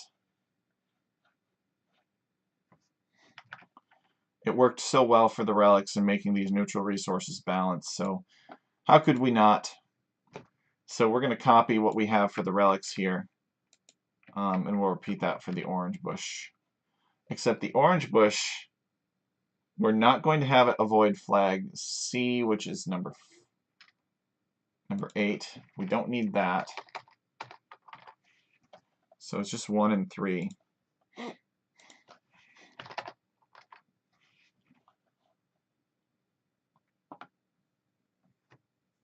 And we don't even, well, yeah, we'll copy this. So we'll copy this, and then we'll do the same thing for the deer. And I don't think we're going to put these 36 apart. We'll try putting them 18 apart and see how that works. And then we will add an avoidance for the relic as well, now that I'm thinking about it. So we'll have them avoid the relics, and then we'll have this one avoid the relic, and we'll have it avoid the other food source in front of it. Okay? So 28, 2, and then the relic avoidance will be 6. And they'll avoid each other by 6. Okay. So the food sources will avoid each other by 6 in this central area.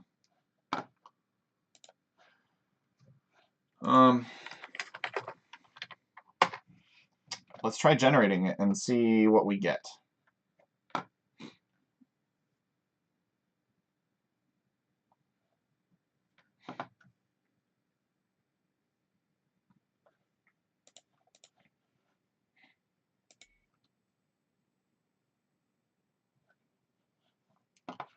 Okay, so we get some big berries. We get deer.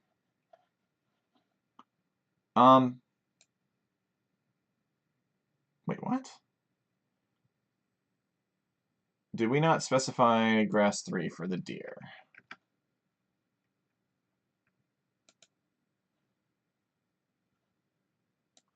No, we did not.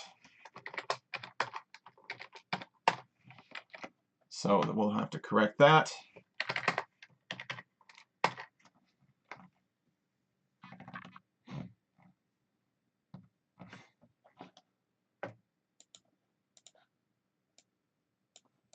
Yeah, I do want stuff back here, but I may not want it in the same concentrations as everything else. So this is in excess of what will fit, and the amount of it is controlled by the spacing. There we go. So berries, some deer, some more berries, some more deer.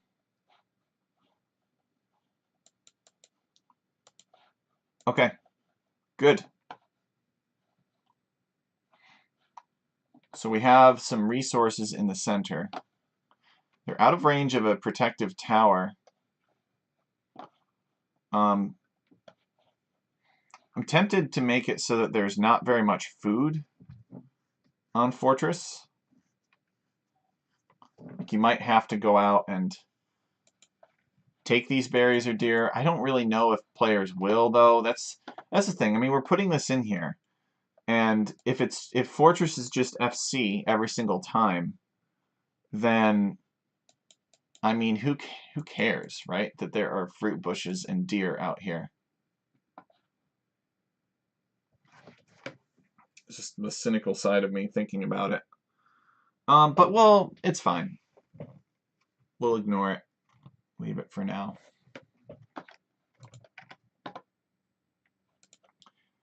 And we'll move on to the next section, which is this section. So this section has relics and space in terms of map control. And this next section out here is going to be where all of the neutral golds and stones are, in addition to lots of wood.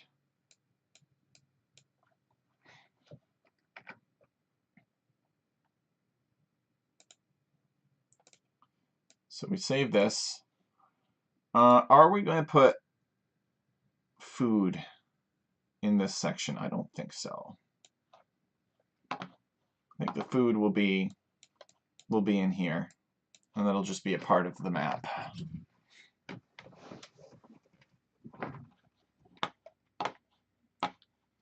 Can maybe add it later if people want it.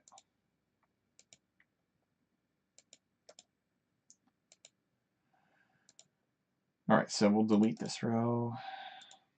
And it's really just these two things for now, because we're adding the resources first. And then we'll add the eye candy.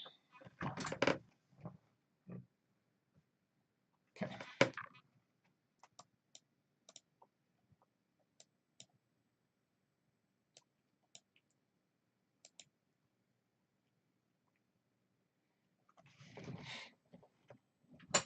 And the group quantity, the object quantity is 2 for each of these. And we can't have this be too many. So I'm thinking resource delta for the gold we'll make it 400. The resource delta for the stone, we'll make that 150. So there's a little bit of extra stone in these piles, and a lot of extra gold, 50% more gold. Force distance of 3. I think we need to decrease this to 2 to be realistic. The spacing we're going to set to 24. And we need it to avoid the boundaries. So we want it to avoid this boundary here by maybe a couple tiles. And we probably also want it to avoid this boundary too by a couple of tiles. Otherwise, we're going to place it. And I'm not sure what terrain this is out here. I think this is dry grass. I could be mistaken. We'll start generating it and see what happens. I don't remember what terrain I left out here. I don't think actually we should specify a terrain type for it. I think we can have it avoid the other stuff by enough that it should be okay. Well, all right, let's get started here. So it's got an avoidance to player lands, or to player starting areas by 36. I think that's fine. And then what else is it avoiding? I can't even tell. But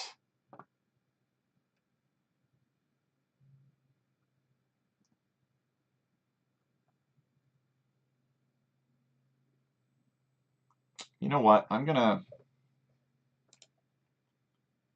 add an invisible placeholder.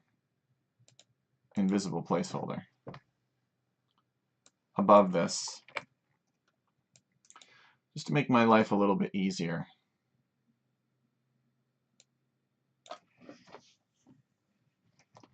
And we're going to call it flag D.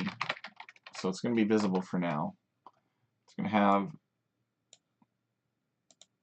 similar settings to this.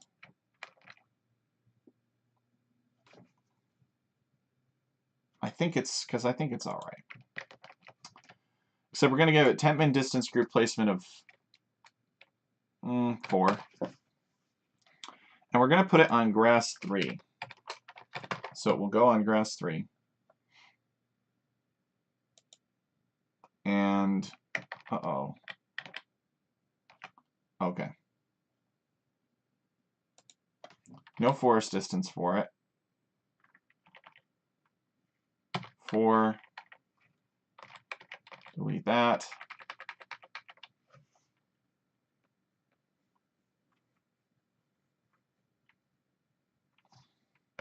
We could have it avoid the flag C's as well, but it's not really... Yeah, we'll do that.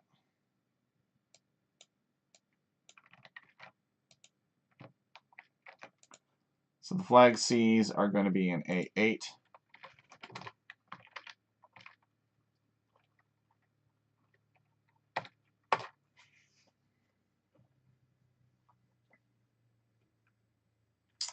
And it can avoid them by 2, based on how they're spaced. We don't need a particular object quantity. And then we're going to tell the golden stone to avoid that. This flag D here. So it's basically is going to appear anywhere there's grass 3, and the gold and the stone are going to be like, oh, we're not going to be anywhere near you. So it'll basically be a universal call to avoid this central area.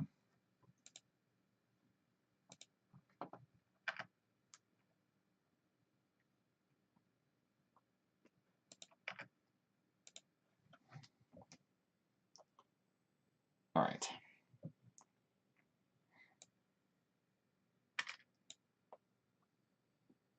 So we have it avoiding 1, and then we'll have it avoid whatever's in 7 as well.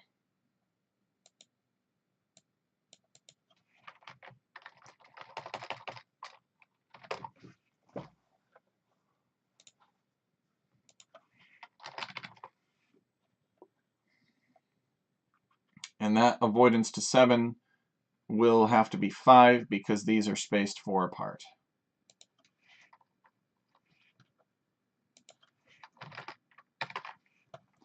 So 36, 5. It's a quiet afternoon. Surprised. I was hoping some people would be around. I guess not. All right. Oh, and we want the stone to avoid the gold by half of this. So stone avoids this and 12. Okay.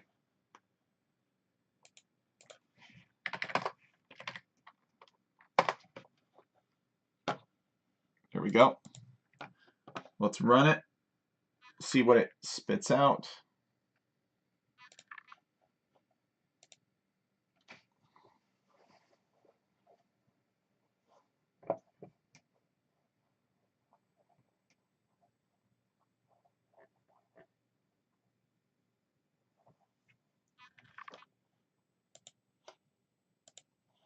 Okay, it's all set. Let's see if the stone and gold appears.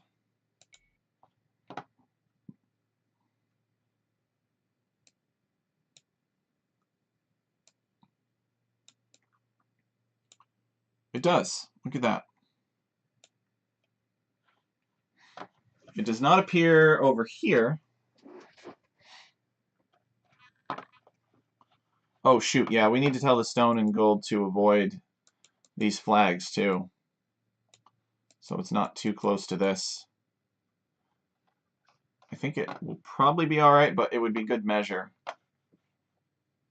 to make sure that it's not too close. Now, they should be able to build a mining camp here.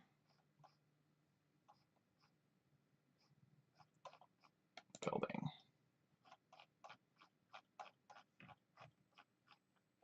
Mining camp. Yeah, they could build a mining camp. They can't build it here, but they could build it here to take that gold. We did manage to sneak a stone back there. And another stone back here, so that's good. The gold back there. But nothing back here because there are just trees. Which is disappointing. So we've got our flag Ds scattered in here. And these are prohibiting the golds and stones from spawning properly. Or not properly, from spawning improperly, I should say.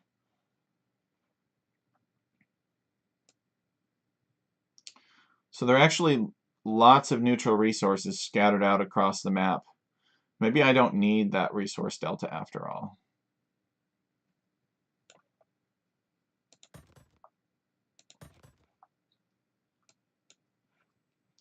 But let's put some placeholders on in the corners. I don't know if this dry grass appears only in the corners or if it's in the mid section. Let's take a look at the midland section actually. It doesn't look like we're placing any dry grass in the midsection. So, hey, you know what? Maybe we get it to work out well then. Let us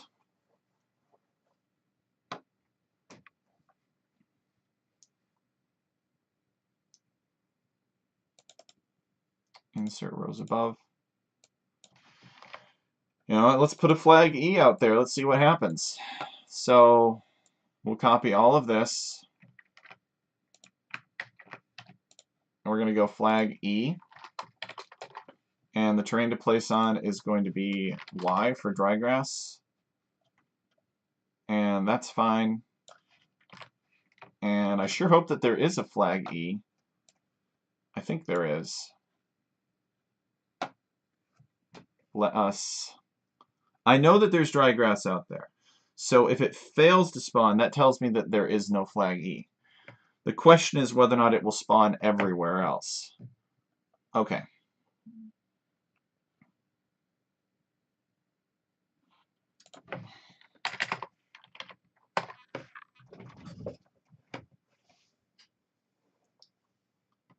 And then we could tell the gold and the stone to avoid that one as well. Wouldn't really work for the rocky ridge, but I don't really necessarily care about the rocky ridge.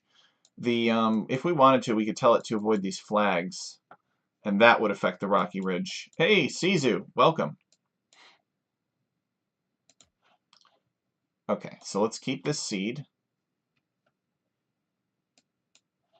All right, good. So there is, aha, see, this is what I was worried about. So the flag E's are appearing in this section.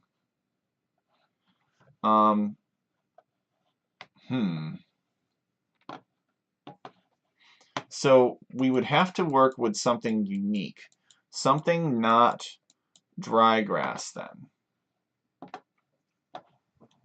So we got all kinds of blended terrain in here.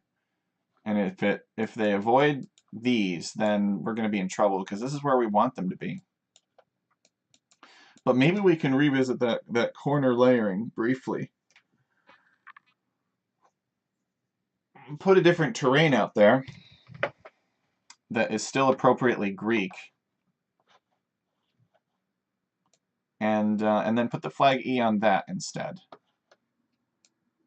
But that terrain we'd have to know it wasn't over here. And it looks like we just have a mess of everything in the Midlands. You know what we could also do in the Midlands, and maybe this is the simplest solution, is we literally just find wherever dry grass would be, and we convert it into something else. So let me give you an example. Maybe we take this and we go create terrain, and we want to just create terrain grass. And the base terrain is going to be DLC dry grass. And land percent would be 100. And we terrain mask 2.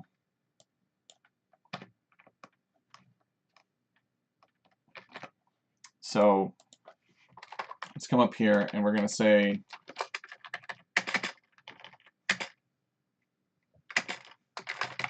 converting all dry grass base into grass.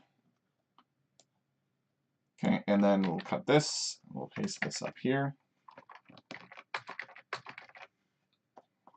And we'll have like 4 of them to make sure that we get everything.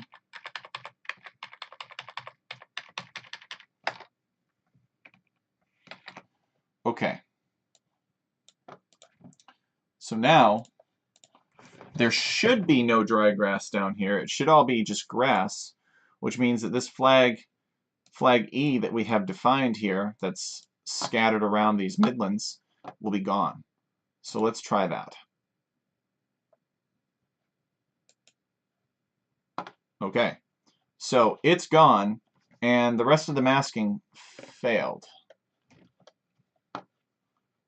So what the heck?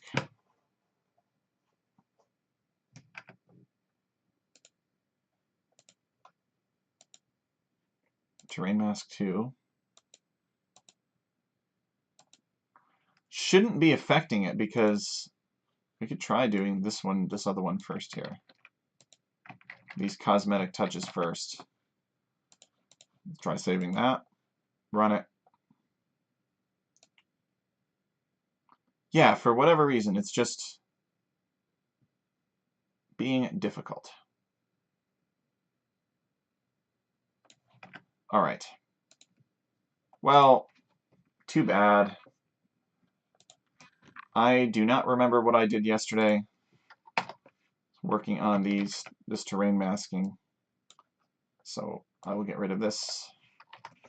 And we will have to work with a different terrain. I don't want to mess with this too much. It's all in the corner layering here. And we're creating this layer of dry grass here. So we need to create a layer of something that does not appear anywhere else. Let's look at our options.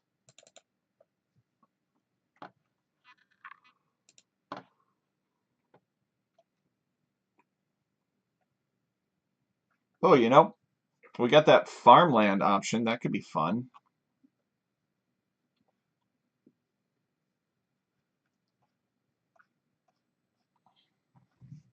Savannah.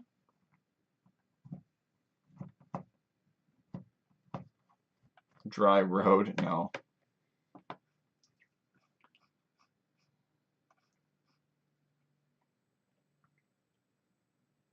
Got moddable grasses.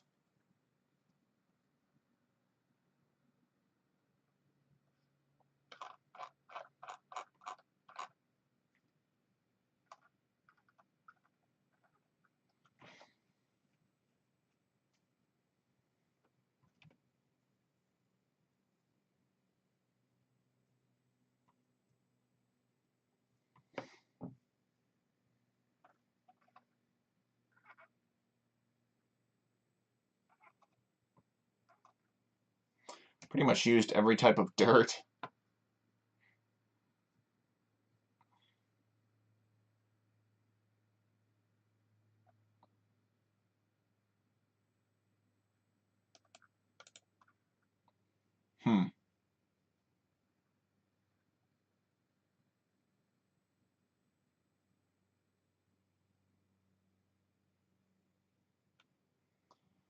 We could put rock 1, which is grass other.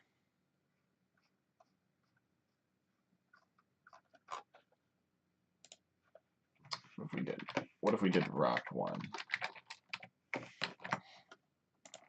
How does it look? First question. It's not going to have the leaves over it. Okay, it just looks like standard grass.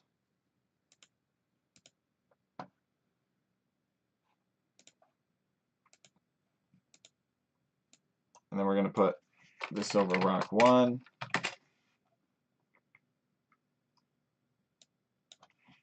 This over rock 1.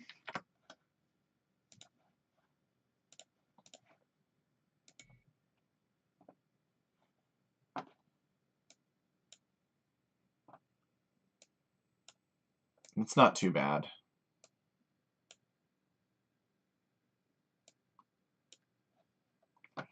A little excessive on the forest, perhaps. Let's take a look at giant size.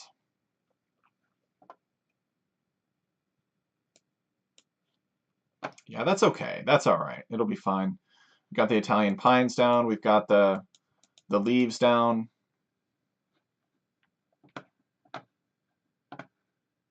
It'll be okay. So rock 1 will be the terrain that we reference then. We could honestly even like mask some some dry grass over the rock 1, 2 to make ourselves feel a little bit better.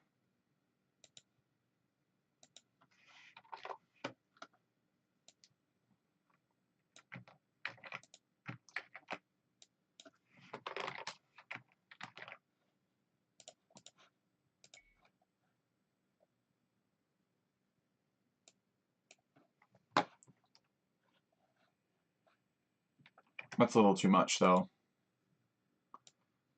9%, 5 perhaps?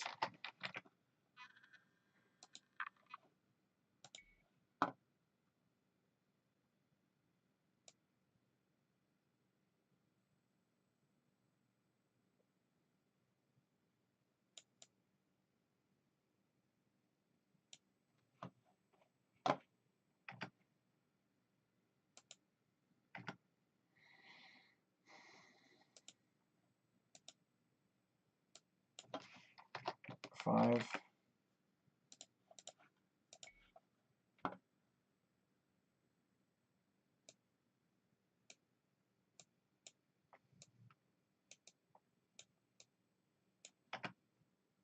Still too much.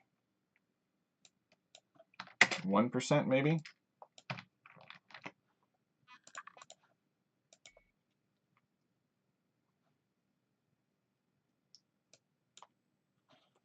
Okay.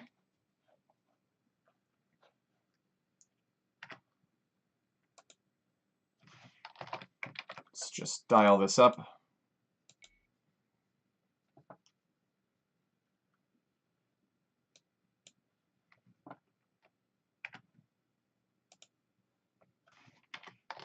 Let's go this to 2 and this to 3.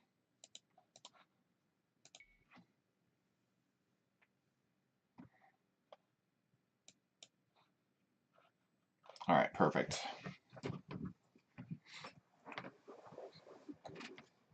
So this is a little bit more lush of an area.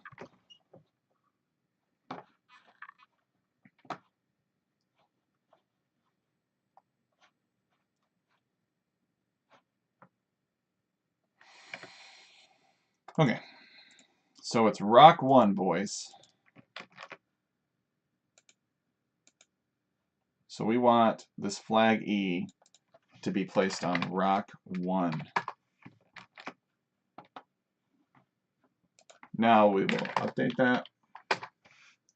How are you doing today, Sizu? Hopefully it's a good day for you. I haven't had the chance to play any Age of Empires today, nor did I have the chance to play yesterday. I've been scripting this new fortress map.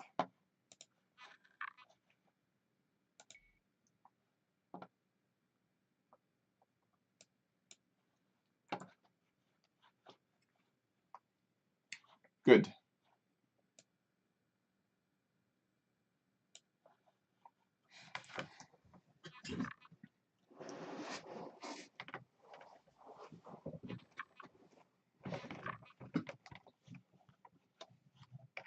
Okay, so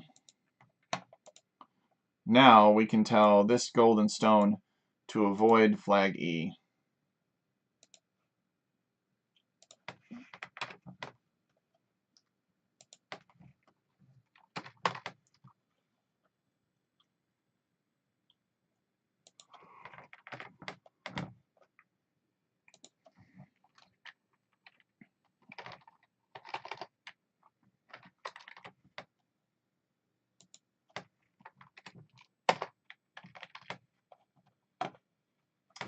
And the spacing between those flags is 4, so we will tell them to avoid flag E by 5. 36, 5, 5. Okay, let's test it. So the goal is for this gold and stone to not appear in these corners. We have something different in mind for the corners. All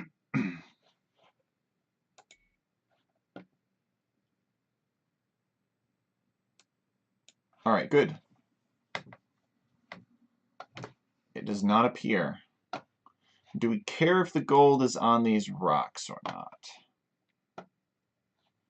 I think someone will complain if they can't get an optimal mining camp. They're known for complaining about the most trivial things. So we will tell the golds and stones to avoid these flags as well. Because technically there is not a terrain type specified for the golden stone, and we could have something appear right here. So we have to tell it to avoid by a certain amount. At least one anyway. So we'll do that next. So that is actually flag 1, or flag A, so that's A6. So that's going to go right here.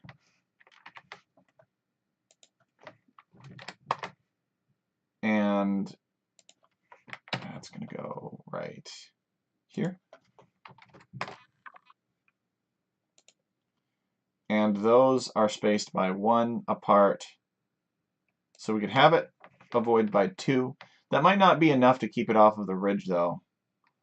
So, but we'll try 2 for now. 36.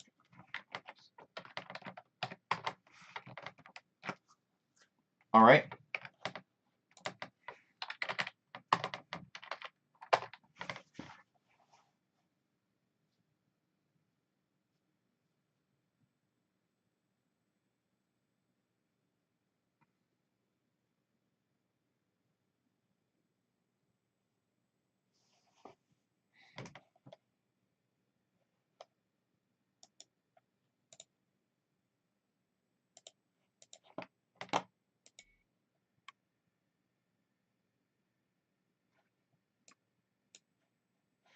Yes, as expected, it's not quite enough.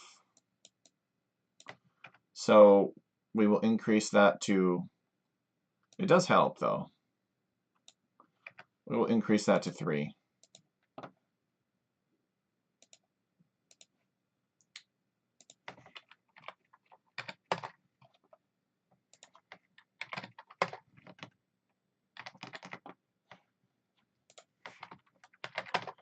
And I'm also going to get rid of these resource deltas. I think there's enough of this gold and stone kicking around on the map. We don't need a resource delta on them.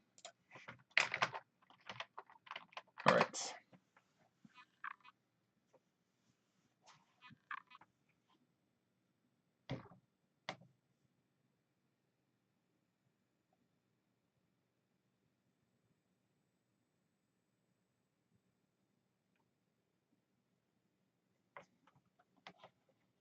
It's all set.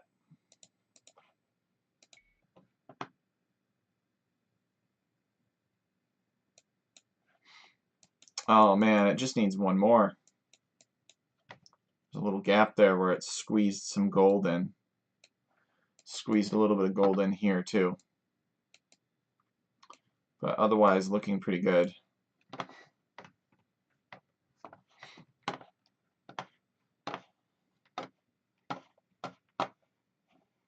Let's go down to tiny size.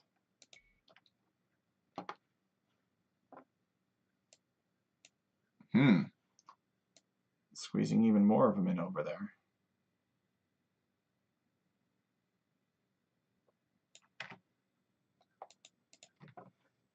Okay.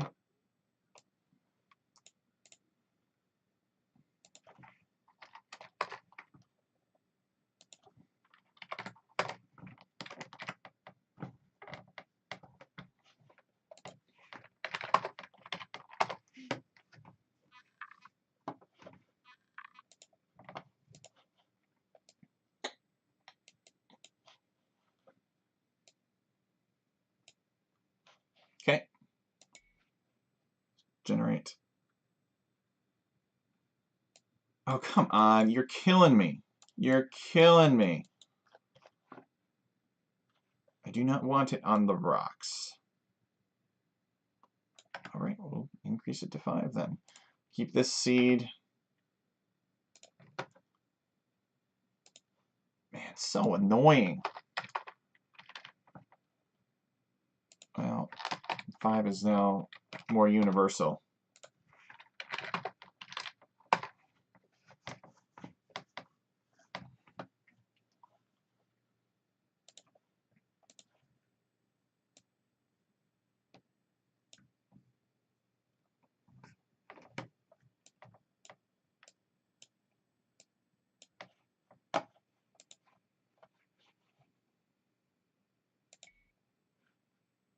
Okay, this gold, all right, thank you. This gold finally went away.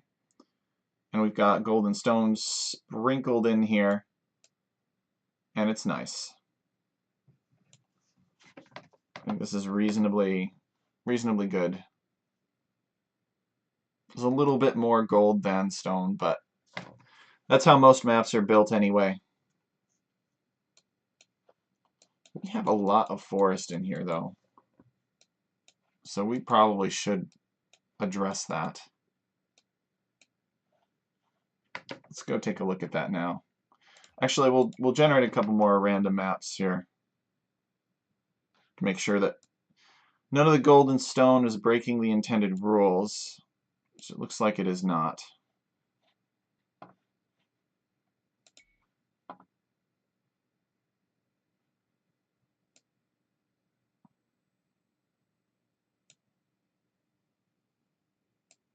I think it has sufficient distance from the player towns, too. Of course, all the player resources really are in their own bases. As far as I know, I have to check again on Fortress when we get serious about putting down player-controlled resources, but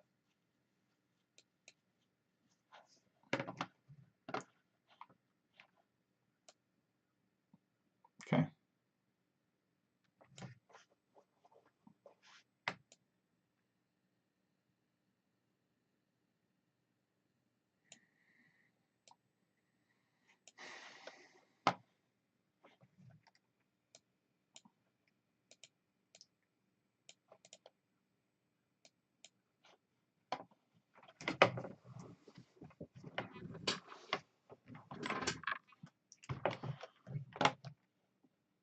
Good.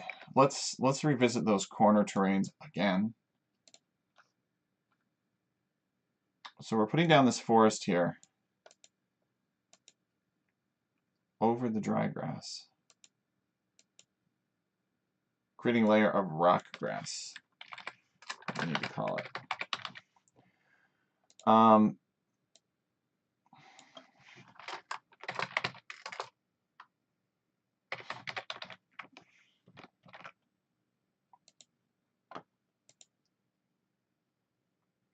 It's at land percent 1, so it's not going to get much better.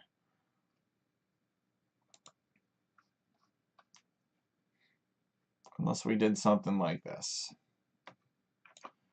And then we went down to a smaller percentage of the land.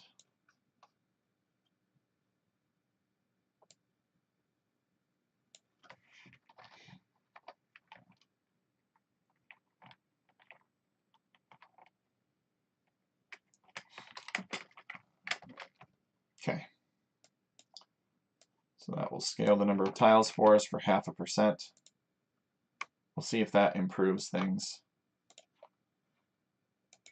Decreases the amount of forest in the corners.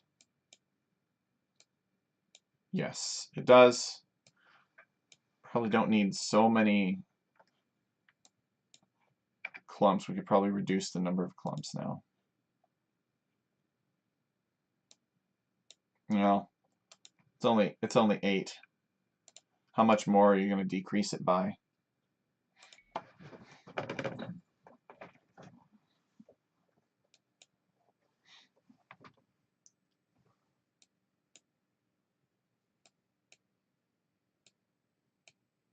All right. Yeah, we'll keep that. We'll keep that, and we'll put some nice stone, I think, in the corners. Actually, I have another map with stone in the corners. Karga. I love hiding stone in corners. Essentially infinite stone. But they're going to need it on this map. You can't really stonewall, so you've got to build lots of castles and towers and things to defend your economy. This map will probably be very chaotic. Lots of raiding.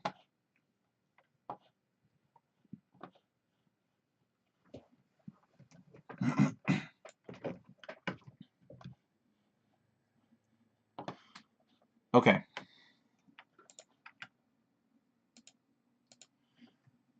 So we have placed the gold and the stone that are relevant to the majority of the map. Now we need to put the stone in the corners. And then I think we can start putting the eye candy in. This is for neutral objects. We have not done player assigned objects yet.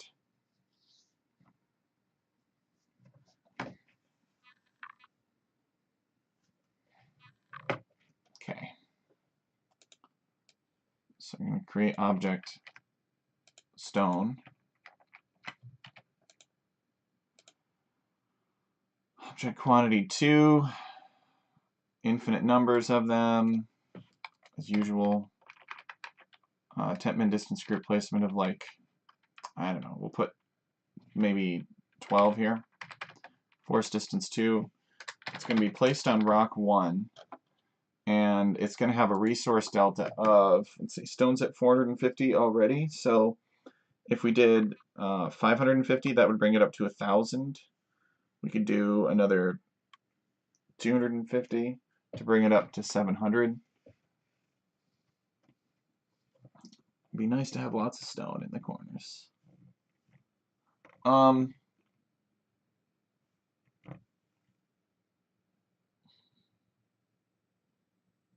Let's bring it up to, let's do 250 for now.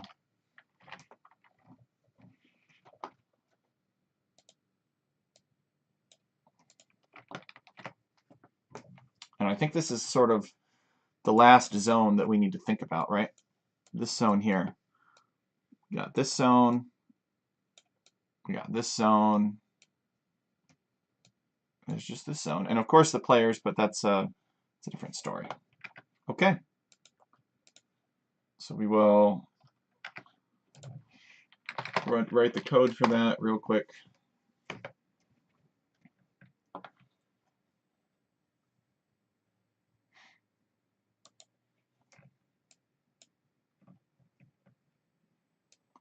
We might only have a couple of them in the corners. May not appear in every corner, I'm not sure. Let's see. So big stone, a big stone, big stone, and big stone. Maybe we don't specify them as 2s so that players can tell the difference. Or maybe we just put twice as many groups down and decrease their spacing. Let's take a look at the giant size map. See what spawns, how it looks on the larger map sizes.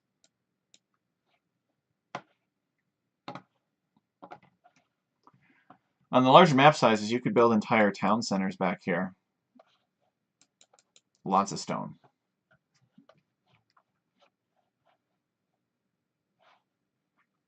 I'm going to do them in groups of 3, I think.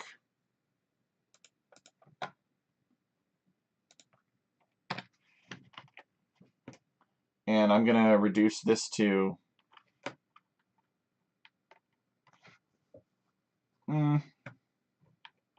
50. So they've got 500 in them apiece. It's 1,500 stone per pile. I think that's a generous amount.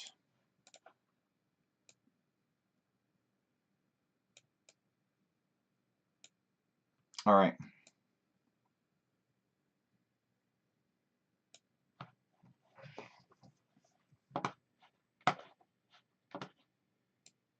So this is a little bit more lush of a Greek map than what I've made in the past, in the other installments. But I think it'll be all right. If people really don't like it, we can We can change the terrains around, but it will be annoying.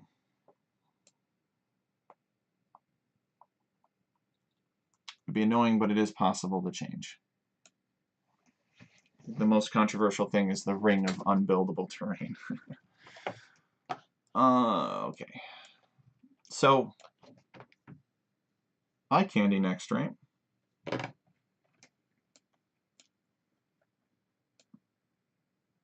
We can probably revert these flags back to our on-grid placeholders. They've served their purpose well. We'll still have them, still keep them.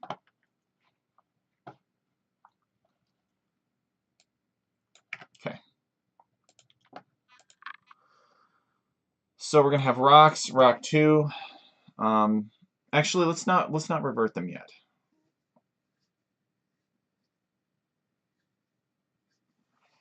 Looks like we have 2 different types of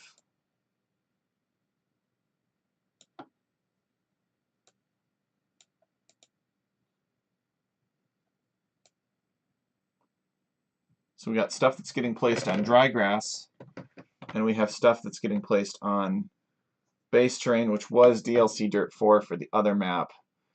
And it looks like there's some overlap, but not so much. So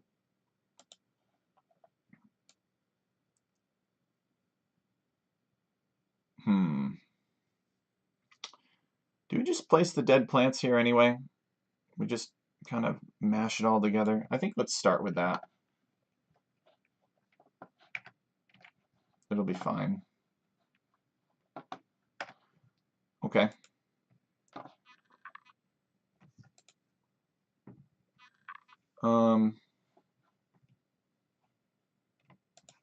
So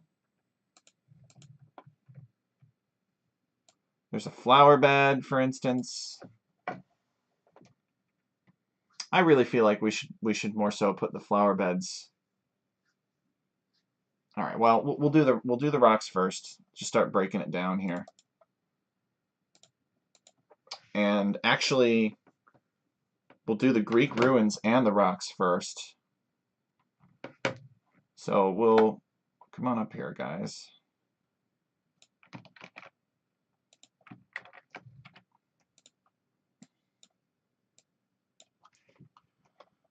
And the rocks and the Greek ruins we're doing first because they have no terrain restriction at all.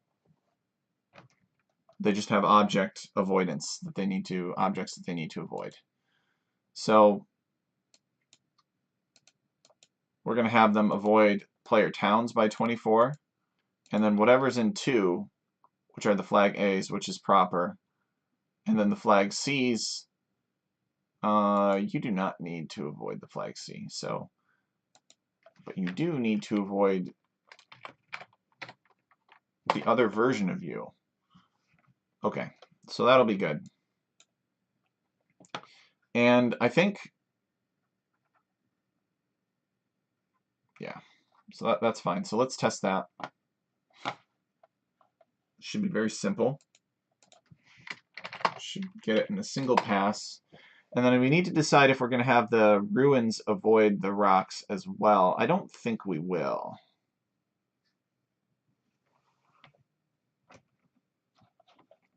I think that it's fine if we have a ruins next to a rock. Maybe we should.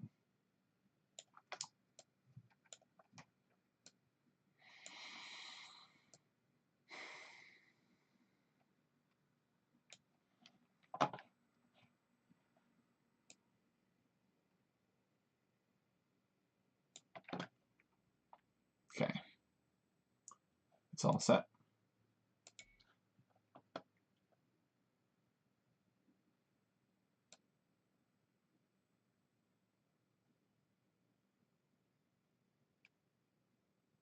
Oh, because the rocks are being placed on leaves, so that is why they only appear here.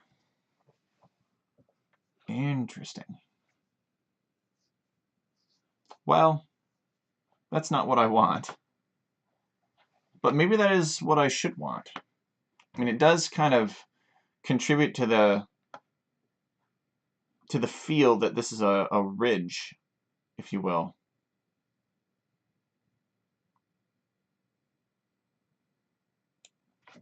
Nah. Nah. Yeah, it's too much. We'll get rid of this leaf requirement. Generate the rocks again.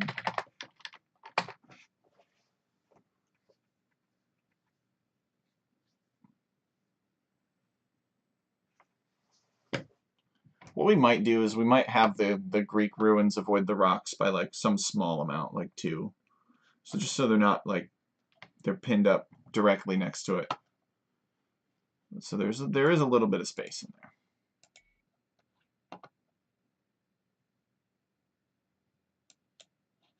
There we go.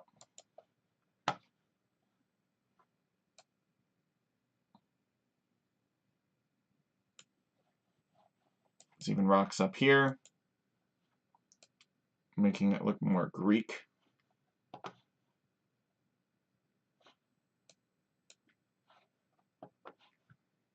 Now let's take a look at the tiny size. You can see that we don't really have the rocks respecting the stone or the gold. You know, it could spawn wherever. I think that's what we did on the other maps, and I kind of like the look. And I don't think it will affect the gameplay too much.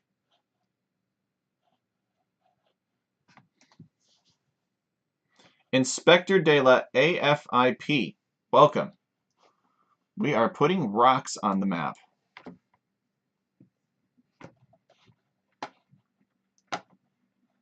Hostel La Perla says hello from Argentina. Oh, there you guys all are. Welcome. Did Juan Perotti or maybe one of the other large Latin American streamers, did they just end? I'm glad that I could provide some more content for you. Although I won't be live for too much longer, maybe an hour or 2.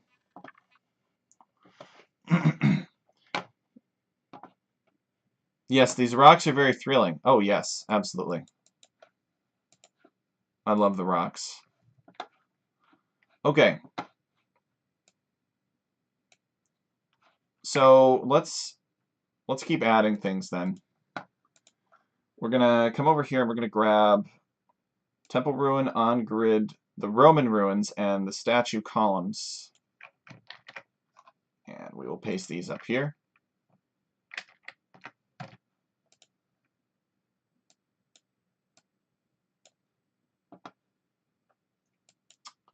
So these are all avoiding the player towns by 24.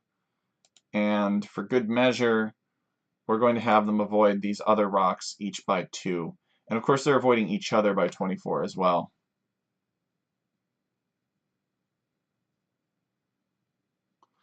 Hostel La Perla says, I was searching for your contact. I want to sponsor a custom scenario tournament. I would like to make a mod to fix old AOK scenarios. Are you familiar with the Citadel, Hostel La Perla? Those guys know all about scenarios. I know a guy who could get you in contact with them, but those guys are absolutely like, if you have some scenario contest you want to do, they will 100%. They'll dogpile it over it, I think.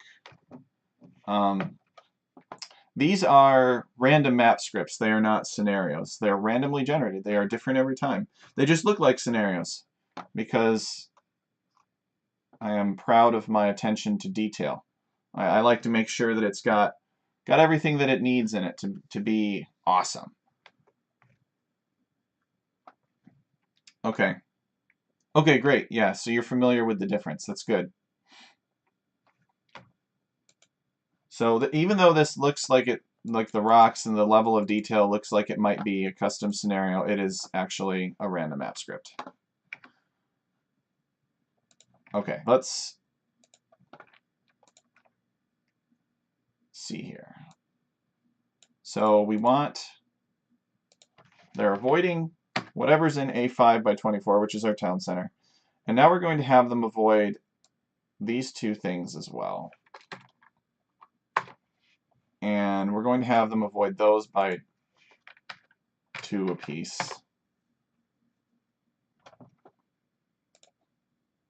Okay. And we're going to have, again, this avoid these two.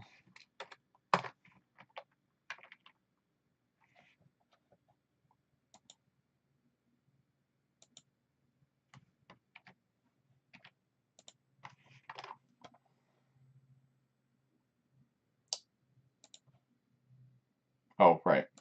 It's not A34, it's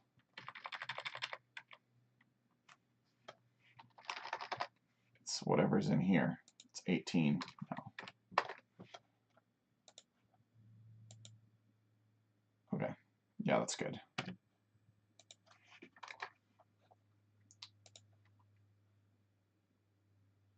And then we need to add a couple of 2s, but we need to add them in between. We need to make sure we get these distances right.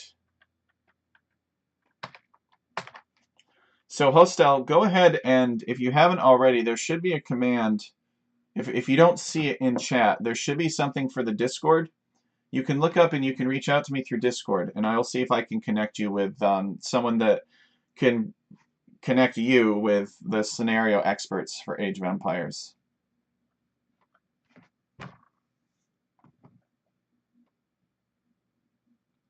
I'm sorry, I don't know much about scenarios. To be honest, I'm not really much of a fan of scenarios. I think, like, I don't mean to brag, but in terms of like the appearances and the lands and like everything that you see in front of you, like if you brought up the Joan of Arc campaign, I could make that as a random map script. I could go through every single one of those levels if I wanted to, and I could recreate the rivers, the forests, the valleys, the towns, the roads. I could do all of that as a random map script. The only thing I couldn't do would be cliffs, probably. But I would do like elevations that were rocky that had rocks on them, which is kind of the same thing. That's some great OCD. I'm not really sure what you mean by that, but I'll assume that you mean that's great attention to detail. I could not do the triggers. I'm not going to lie to you. I can't do triggers, and that's what makes a lot of scenarios work. But in terms of like being able to put something on a map, we can definitely do that as well. Maybe even, I don't want to say better because you can't really beat somebody like clicking where they actually want to put the unit, right? But the replayability of a random map script and not being able to predict where stuff is. Like, could you imagine if the Joan of Arc campaign were just a random map script and like they had some way of incorporating triggers into a random map script? Could you imagine on the campaign, like when you go to redo it, your gold isn't in the same spot? That's fun. That's awesome. And I think that there should be a higher priority and emphasis on that. Okay. So let us copy whatever's here and then paste it here. And then we want to reference A19 as well. If you're talking about this stuff, no, this isn't OCD. We have to get this right, otherwise it won't work. It'll be putting things in the wrong spots. So, there. So it's avoiding whatever's row number 1 equivalent, which is the town center. So it avoids that by 24. It avoids the rocks by 2, because the rocks are in rows 12 and 13, which are here and here. And then it avoids whatever's in 14 and 15 by 24 respectively. So then this should put some Greek ruins and columns and that sort of thing, should add it to the map. So we will run our program here, which I'll show you guys. It's just this. So I tab up here and it's got this function already. This is a function that I wrote that reads the spreadsheet and then writes the computer code to the file that is necessary to create the objects the way that they're represented in this spreadsheet. So it's incredibly useful.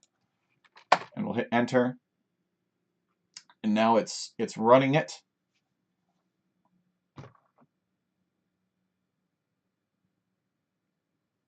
All right, and it's done. Writing to file means it's done. So we'll get that out of the way. And then when we regenerate on the same seed, if we wish, we'll have ruins start to appear. So we'll have a nice little government center there. It's ruined, of course. Got some columns back here. What else? Got some more columns back here. Some more columns over here. So technically, these do not avoid this layer of flags, and they probably should because they could be solid. So that is a feature that we should do. Yes, that is how it gets from the spreadsheet to the game. You can see that we've got some fallen columns here on the stone.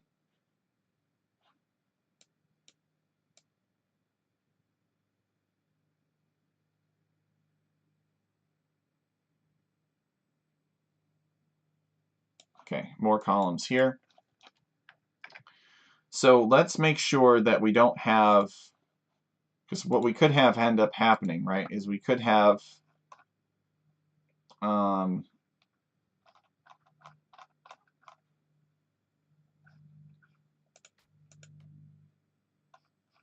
just to show you guys.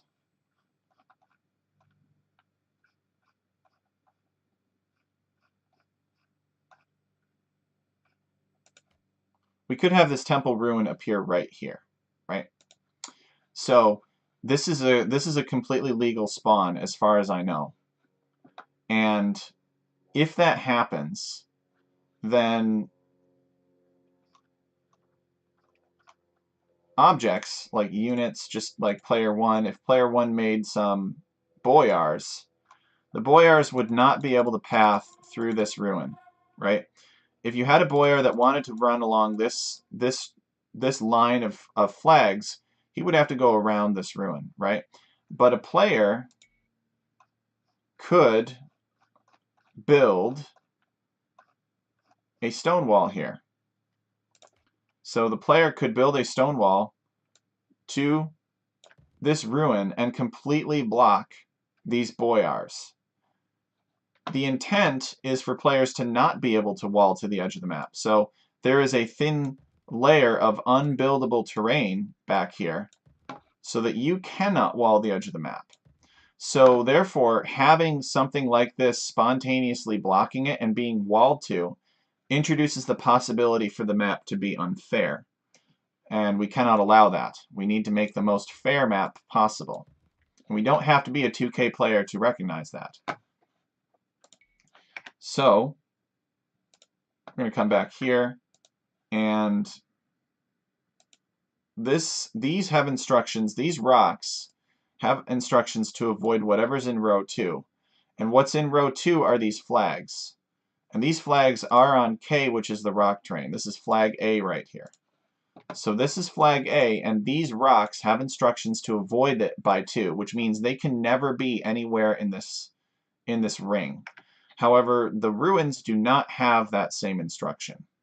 So we need to give those ruins the same instruction. So let's do that now, before we forget. So it needs to reference A6, needs to reference A6, this is that, needs to reference A6, there. Okay, so we've just added 2 here, and it looks like we've got these rocks avoiding by 2, so we need to add another 2 in here. So, oops.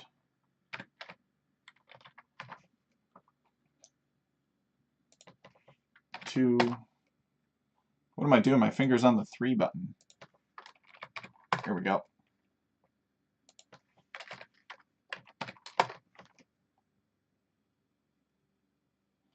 That's why I explained it that way, because you're not an Age of Empires guy. It's a good way to put it, even I get what you're saying. Okay. Yeah, scripting is very logical. Once you understand the process, it's like, oh, that makes total sense. Okay, so this should fix it so that there is no chance of this government center, or whatever this building is, this ruined building, there is no chance of this building spawning on this line, which means that a player will not get a free wall-off opportunity. It'll always be open. Because I want players to be able to come back here and raid each other's economies and make the game very messy. It's logic applied to the best game ever. There you go. Yeah, Age of Empires 2 is definitely a classic. Great game. Very well done. Not entirely convinced that the talent exists to make games like Age of Empires anymore. They can only remaster it and copy it. But that's true with a lot of things. Okay, so there's food and relics in the middle, and then there's minerals and thick forests in this center ring here. We're going to have the eye candy scattered around. The best game ever is Civ 5. Really? Well, we play weekly. We play Civ 5 weekly, and we play... I'm trying to get another Axis and Allies game started. But the Civ 5 group is very, very, very small this time around. So there's only 3 of us. 3, maybe 4. I'm playing as India, unfortunately, which means I can't build a massive, sprawling empire. I mean, I could, but then my people would hate me. They'd be like, we're ashamed of how much territory our civilization occupies. But at least there are lots of us. Okay, so now we'll go in and we will add... Yeah, so I think here's what we're going to do. We're going to take a lot of these things that are designed to be on dry grass. And it looks like these are kind of foliage choices for more lush, like it's got flower bed and stuff, for more lush terrains. Well, okay, we got a little bit of rivalry. Everybody has their own opinion. Okay. So let's cut this out and we'll put this up here. And we will actually make a point of saying that, hey, we want this on whatever terrain is in the center here. And it's so heavily masked, it's hard to tell, but I happen to remember that it's grass 3. So let's specify G3.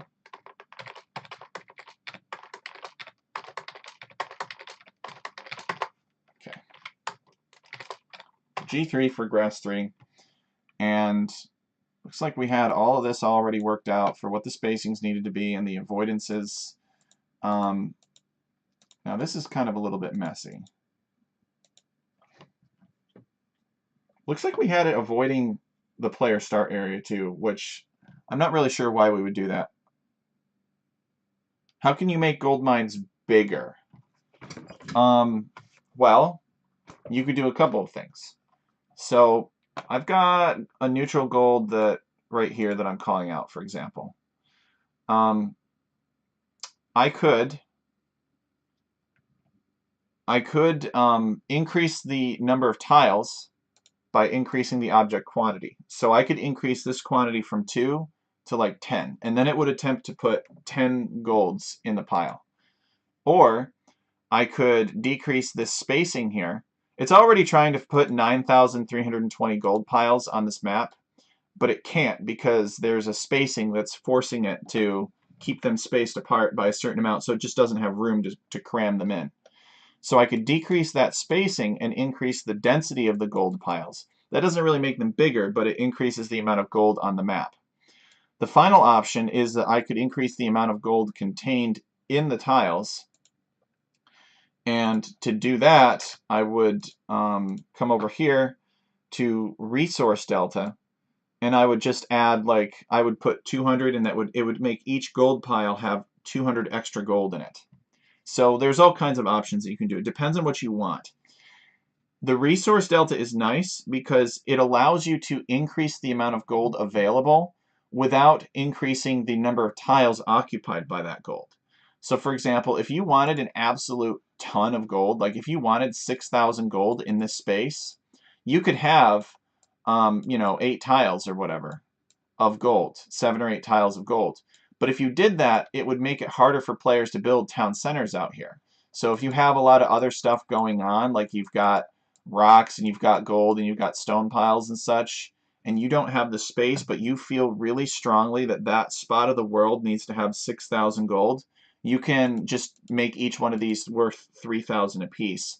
And it gives you the space and the number of resources. So for instance, yes, to make them 3 squares, I would go over to number of objects, and I would change this to 3. That can be done with the script, no extra mods. Oh yeah, absolutely. Random map scripting is incredibly powerful. You would be surprised what you could do with random map scripting. You really would. You could, like I said, you could make the Joan of Arc. You couldn't make all the triggers and everything. But you could, nowadays, you couldn't do this when Age of Kings originally came out. But nowadays, I could, other scripters probably could too with some difficulty. They don't have the same tools set up, but they have, like, the methods and the knowledge to do it exists. You could recreate the Joan of Arc campaign in a random map script. I'm 100% sure of it. It'd be a lot of work, but you could do it. And they really should start doing campaigns that way. It's the right thing to do. It's more replayable. Okay, so anyway, we were addressing this spacing here. We don't need this. So I don't think this is the first of these plant objects that we're kind of working with here. If we know that these are on grass 3, we don't need to avoid whatever's in A5, because whatever's in A5 is the town center, and the town center isn't on grass 3. Grass 3 is just in this zone of the map. It's in this little Pac-Man, double Pac-Man area. And the town center's right here. The town center's on some kind of dirt terrain. So we know that we don't need to program in avoidance to the town center unless we felt like we wanted it to be out here but not here. But why would we want to put plants here but not over here, right? That doesn't make any sense. Plants grow over wherever they want. So, all right, let's grass patch, flower bed, weeds. So we are, however, going to have these plants avoid each other. And to do that, we're going to go A21 to A21. We're going to F4 that as well. Okay. And nothing appears there because we haven't dragged these numbers down yet. So let's go ahead and do that so you guys see.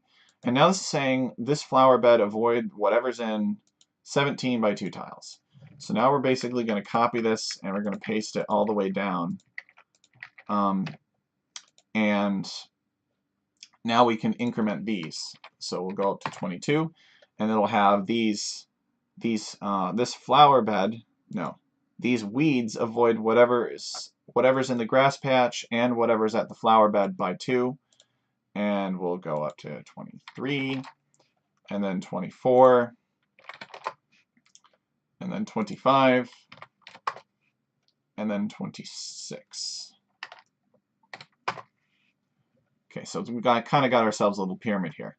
And we don't have a matching number of numbers in the distance because GNU Octave, when it reads this spreadsheet, the program is smart enough to say that to recognize that if there's only one number here, it applies to all of these avoidances that we've specified. All right, so then we'll save, and we'll make sure that our plants appear properly. So I'm just going to come up and run the function real quick, and it will read that.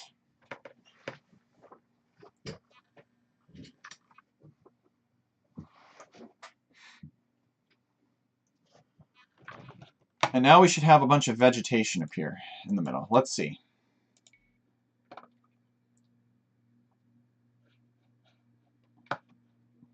All right, there you go. Kind of looks like a real life field, huh? A real life opening, grassland, clearing, meadow. Meadow, that's the word I wanted. Okay.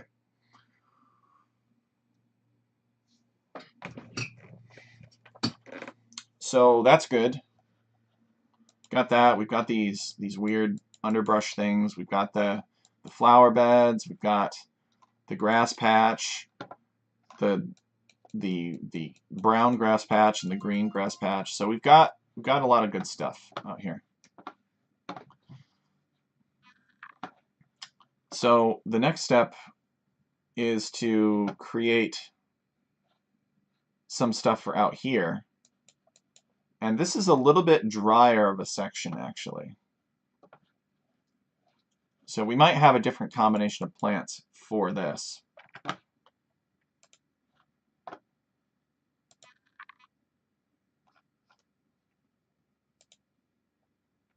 Okay, so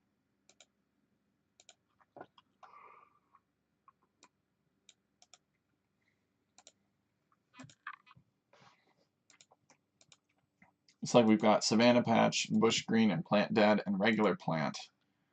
And that's what we chose for the drier area. We might still include some greener grasses out here.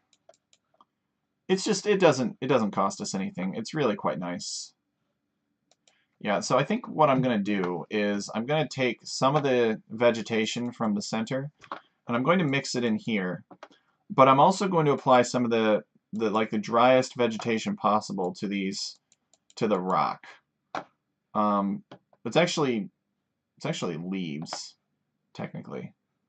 So let's do that right now. So let's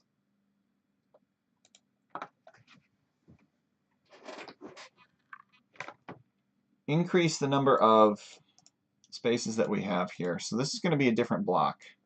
So we're going to copy this up to here. Leave some space to build. Oh, you've got space to build. Because we can test it. If I want to make a university here, no problem. You've got plenty of space to build. As long as the elevation doesn't mess with you. These plants will not block building space. So they are purely cosmetic. They're just beautiful. The reason that it's not done right now is because most folks do not have a good way of evenly distributing these plants. And like getting them to appear mixed properly. If the unwallable gap is one tile, you can leave a knight on stand ground to guard it. You mean like right here? I mean, you think that somebody is just going to leave their... Let's get a knight.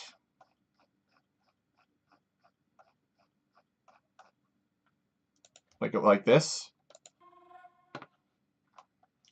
Well, yeah, but what happens when red shows up with this? Now what?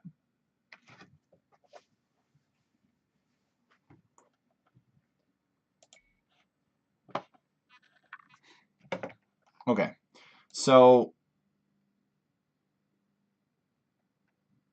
let us do all of the zones first, I think. Yeah, we're gonna do all of the different zones first, except for this sort of middle zone here, because those have specific types of terrain that we can work with. So let us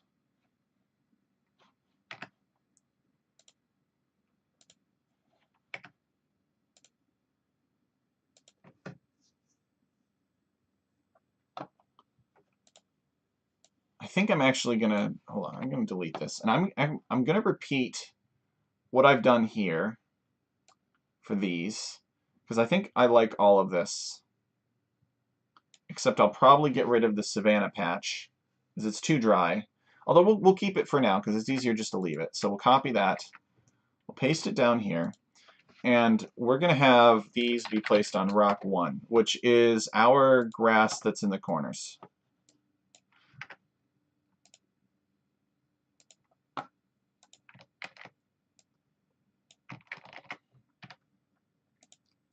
And, okay, so we'll drag that down. This we will update, and instead of 21 to 21, we're going to have 28 to 28. So this will be avoiding whatever's in 24 by 2. And yes, we'll just do it over again. So we'll go to 29. And we'll go up to 30. And we'll go up to 31. Go up to 32. We'll go up to 33. All right. Okay, good. So this is the corner section, and then we're going to, like I said, we're not going to take out the Savannah patch yet. Let's just save that, and we'll look at the corners, and we'll just make sure that we like how that looks before we move on. Hey, Cesar, it's nice to see you too. How are things going in Chile? How are things going in the Atacama?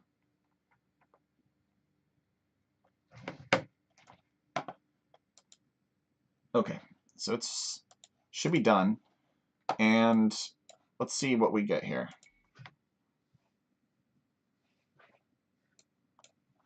Aha! So we get some flowers, and we get a little bit of grass, and we get this little shrub here. So that's good. So, bam, it is beautiful. Just came back from Atacama. How about you? I have not come back from Atacama. I never went to Atacama.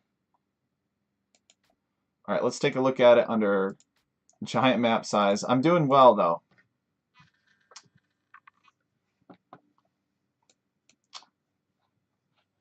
Okay, yeah, this looks reasonable. Looks nice. Spaced around there. I don't mind the look of the dry grass at all. I think it kind of blends it together a little bit better.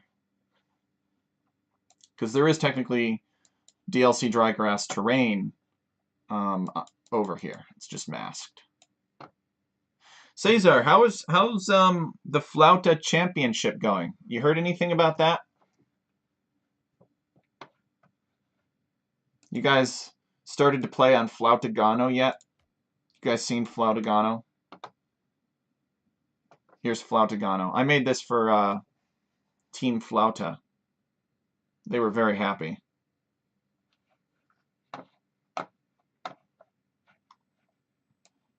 Yep, you start on an island, and depending on the number of players determines the number of islands, and this island is in an estuary. You've been doing dessert things. Sounds delicious.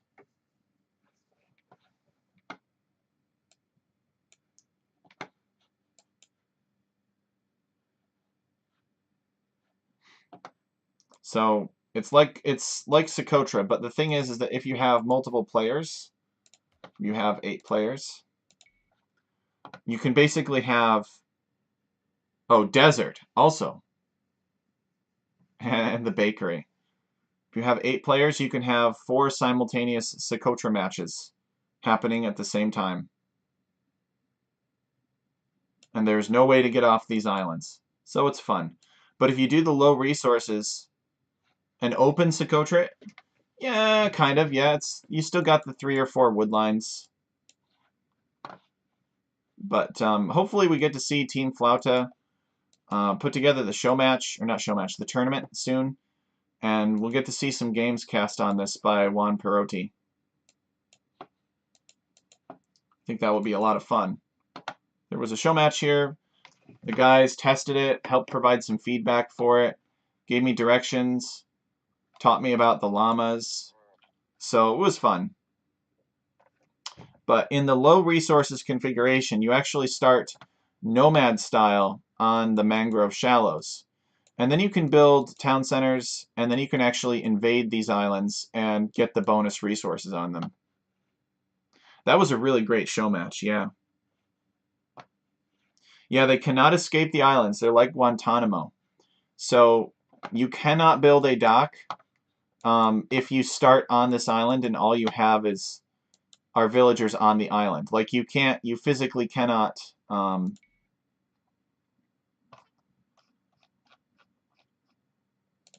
you physically have no place to build a dock out here because these are tidal pools. So you can't build the dock here. However, you can build docks out here. So you could build a dock out here and then make a transport and invade the island. That you could do. So you could do like you could make a dock and then you could build a transport ship.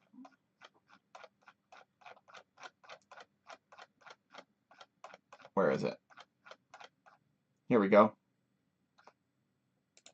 You can make a transport ship and you could come all the way out here like this and you could sail into here and then you could offload your siege rams or your villagers or whatever you wanted, your siege rams and samurais in here. So you can invade. How did you manage to build it for team game? It's not really intended for team game. If you choose team positions, you can select your colors so that you are dueling an opponent, but it's meant to be like an enemy archipelago type map. But I did play a funny situation where somebody was doing very well, and he was about to win, but all of his villagers got destroyed out in the mangrove shallows, and all that he had left was on one of these islands. All of his villagers that he had left was on one of these islands. And he couldn't make any more transport ships, so he was stuck. And therefore he couldn't win. So even though he was winning, everyone else just held through, and he was imprisoned on one of these islands. And it was poetic justice. All right, anyway, we got to get back to our fortress map. But this was the project that I worked on Caesar with.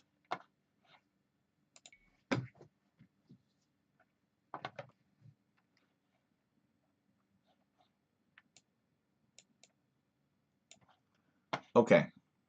So we have the grasses and the terrains for out here. We have it for in here. So now we need it for the player lands. Hey, X Factor, welcome. We're just working on your new favorite map, X Factor. It is a Greek-style fortress. It's fortress, but for Greeks.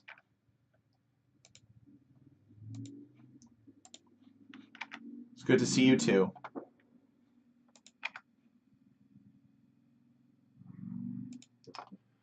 All right, so for this one, we are going to take these drier plants and we will put them up here. And we'll continue our numbering scheme.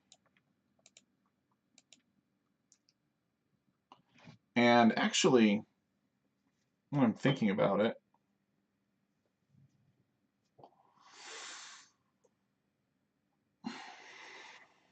there's no... I've been known as a fan of gyros. It does kind of look like a ball bearing, doesn't it? Except it wouldn't work very well because this is a rounded rectangle out here. And this is a circle in here. So I don't remember what this is. I think this is Dirt 3, though. So we'll try R3. It should be robust enough. Okay. So, and let us make sure that we get the spacing right. So we're going to come over here. We do not need to avoid the player town center, although we probably should. Yeah, let's avoid the player town center. So we're going to avoid the player town center, and all of them are going to avoid the player town center. So we'll copy this, paste it up here, and we should avoid the player town center by 2. Oops. It's like a Greek burrito.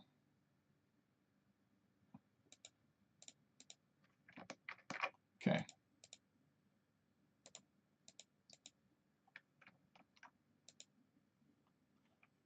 And now we will have this also avoid this.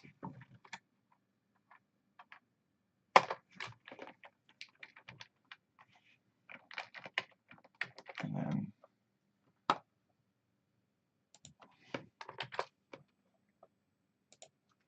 $36. Okay, and then this will go up to $37. Okay. So let us, and it looks like these are a little bit more densely placed, which I don't know how much they're going to like that, but we'll see.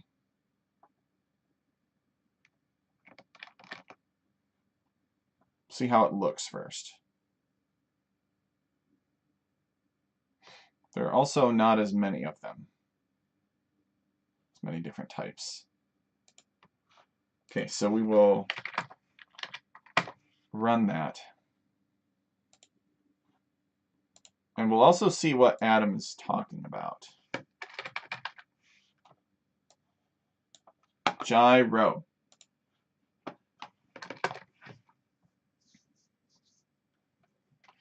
It's a style of Greek sandwich commonly filled with meat, tomato, onions, and something I can't pronounce sauce.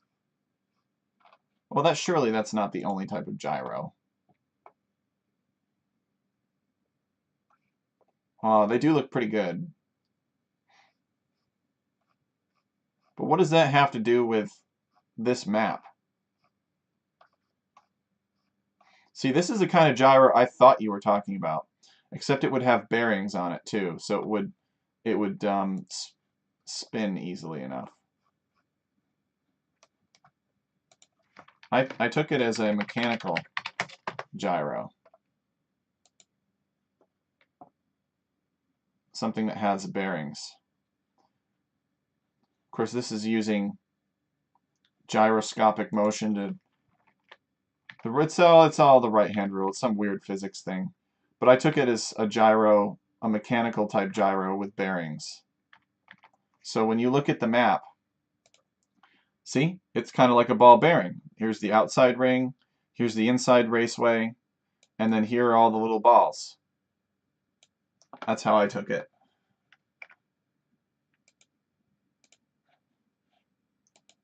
Okay, so we're all updated. Let's see what the bad news is in here.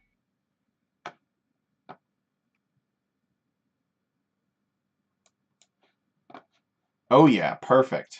Look at that.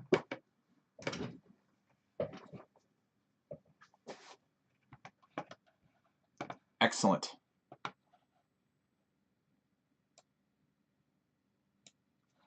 Good, good, good. All right, and then finally we need to put stuff outside of here that oh no, we need to put it on these leaves too. Snap. All right, let's do that. So it was only 4 of them though, so that's nice. So we'll copy this, paste it down here.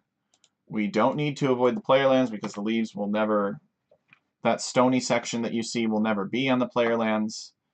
We'll continue this patterning down here, and we'll get rid of this. And we need to change this to whatever's above it, so 39. And copy, paste, paste. And we're going to have 39 to 40. And we're going to have 39 to 41.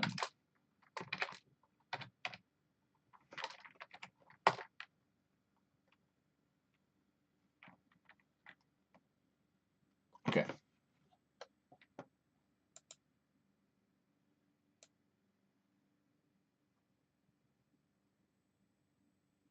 Good. Now we just need an S here for leaves, and we can make our rocky, leafy ridge look all overgrown too.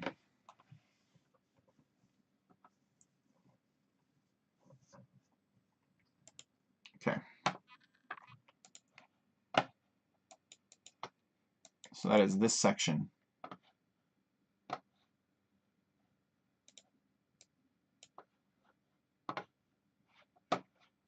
We got bonus stone out here.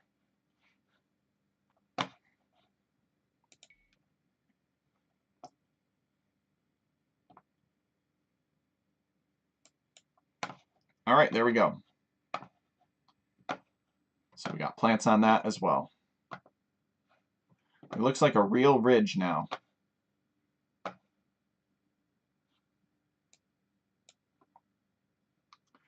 Let's count how many relics we have. 1,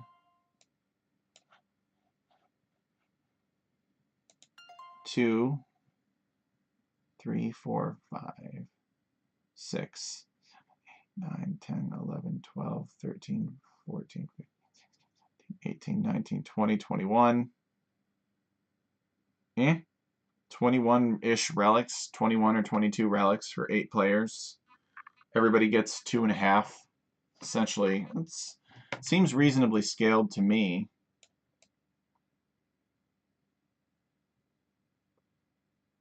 Okay.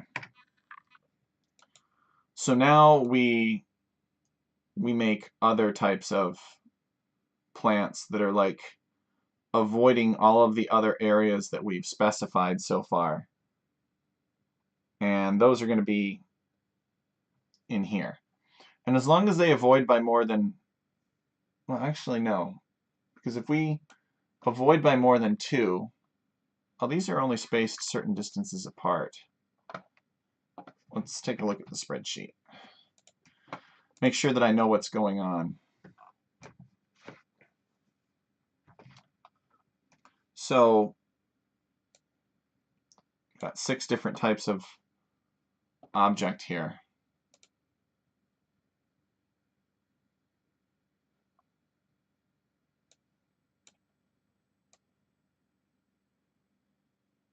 Okay. Copy this. All right, and these are not going to go on any particular type of terrain at all. The question is, what are these going to avoid?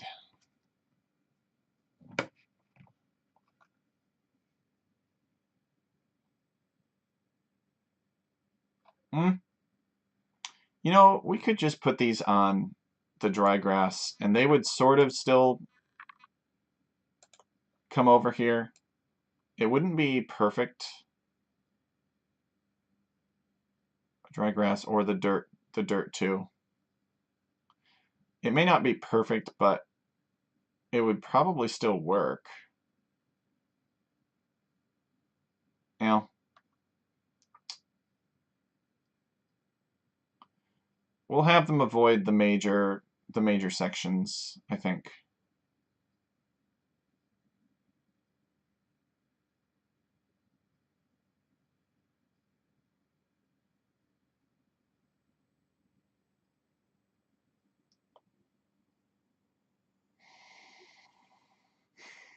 By 4 apiece, perhaps.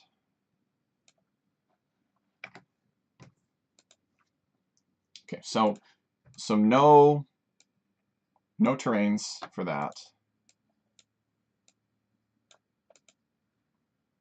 But take note that this is the start. So we will have them, this one avoid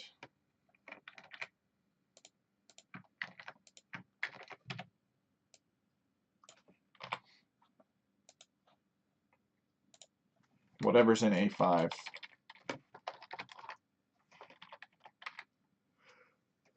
So aka object number 1, which is the town center. And we will have it avoid the town center by, what, 30? What did we use last time? 24? Really?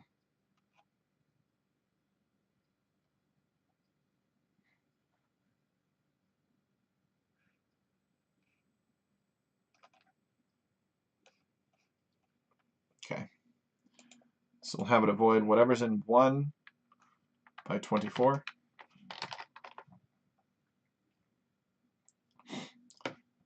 And we will have it avoid whatever's in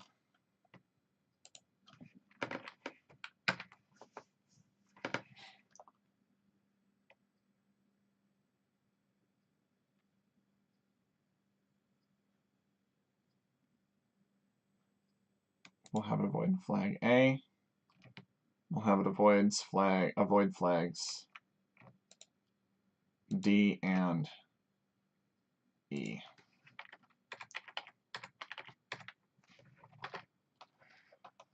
And those avoidances do not need to be quite, where are we? 24. Those could be something more like, well, what's their spacing?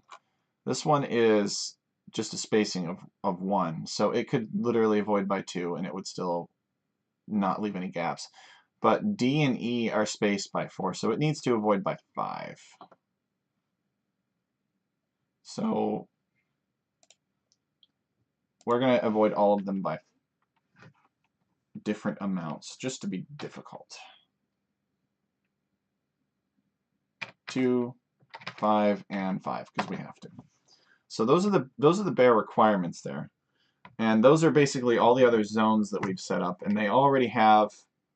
Oh, the flags just help me visualize and make sure that like I have certain things avoiding other things, and like it helps me keep track of where everything is going to be and what the rules are and whether or not it's following the rules.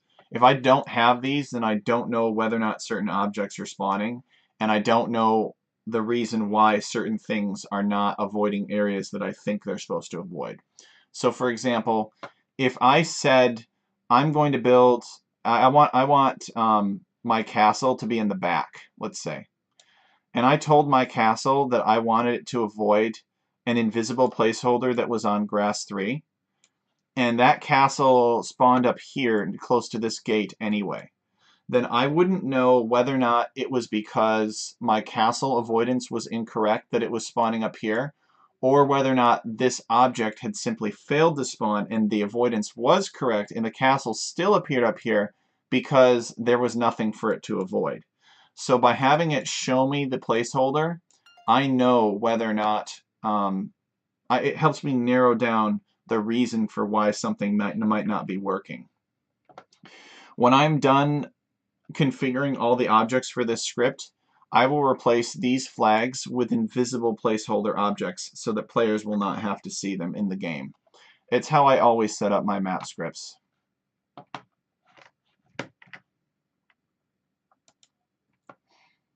Okay. So we want this basic avoidance, and then we're going to have these flower beds and weeds and all that good stuff avoid themselves.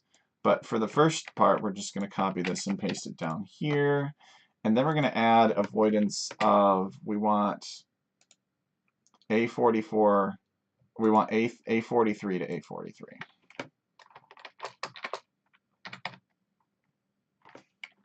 So it's just for troubleshooting purposes. And that is going to be, again, 2.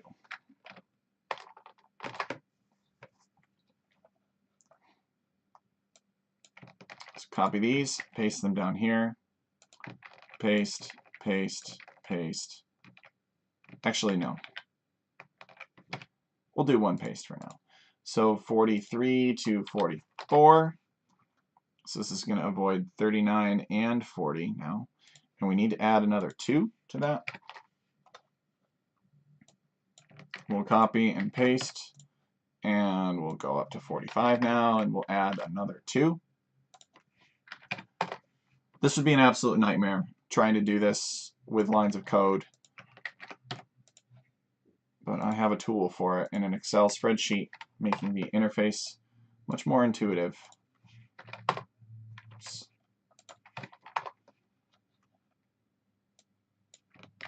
Copy that, paste that.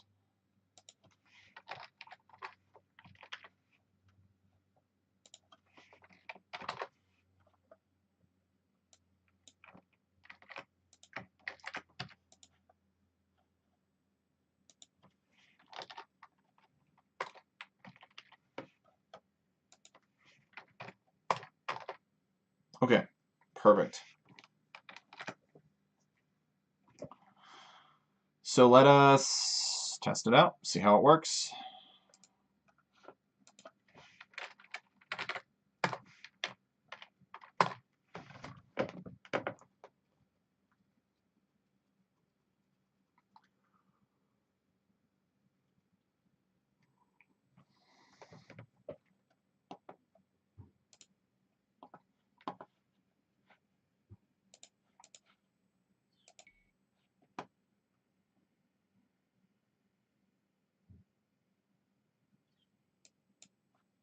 All right, excellent.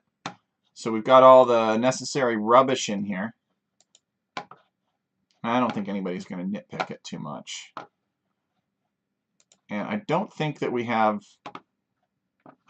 it's caused any more rubbish to appear anywhere else. Although, it does seem like we have extra stuff over here. Maybe it's just my imagination, I don't know.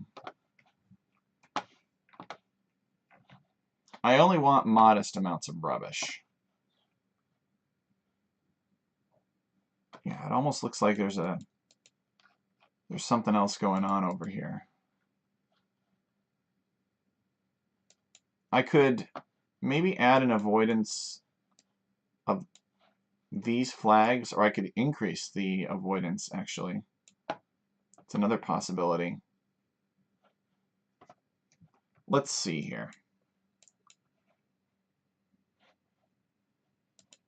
This is flag E out here. I think I'm already avoiding flag E. See, 1, 2, 7, and 8. Yes, I'm already avoiding flag E. Am I not avoiding flag E by enough? Maybe I should have it avoid flag E by 10.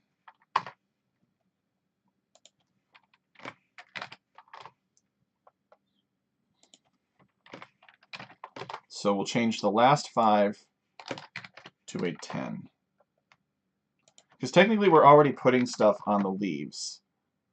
So maybe it's just not sufficient. We'll save it. And we're going to keep this seed, and we'll regenerate it, and we'll look at like this area in particular, and we'll see if this is less dense. So that's saved. This seed is selected. Let's regenerate that real quick. Rewrite it. You can just write it in a matter of seconds.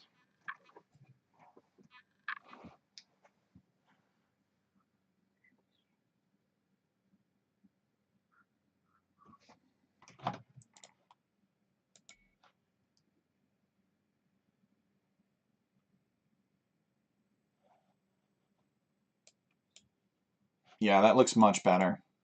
Just the avoidance to these flags was insufficient. Okay, good. So this doesn't look so busy over here. All right. So I think when it comes to neutral objects, we're all set.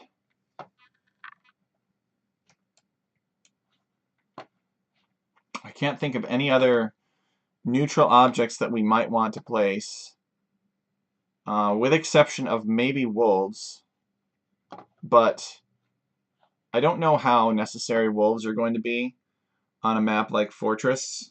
We could actually just generate Fortress and see what it looks like. I don't think there would be any neutral wolves though, because the thing is, wolves are there to discourage aggression early on, to make it a little bit riskier, right? To do that drush. And I go, okay, all right. Well, there is a wolf here.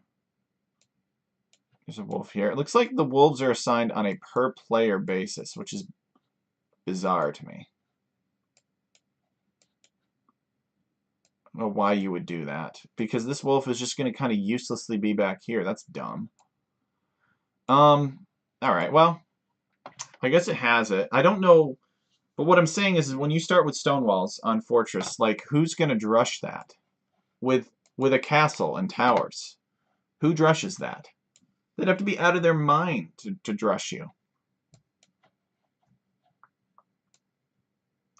These walls on Fortress are also a little bit larger than my walls, which I think is okay.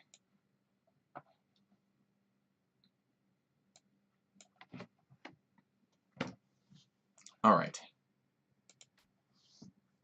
Let's go back to Frourio. Frourio. We'll do a couple more random generations here. Just check it over, make sure everything looks good.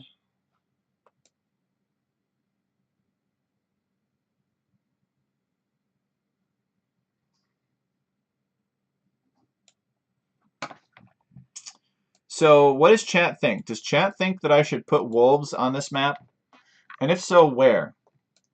Should I put them in this zone back here? Should I put them in the center? Should I put them in this midland area? Where should I put wolves? Be interested to hear what you guys think. Do a couple more random generations. Bears? You think bears are more likely in Greece? I don't believe that. Let's look it up.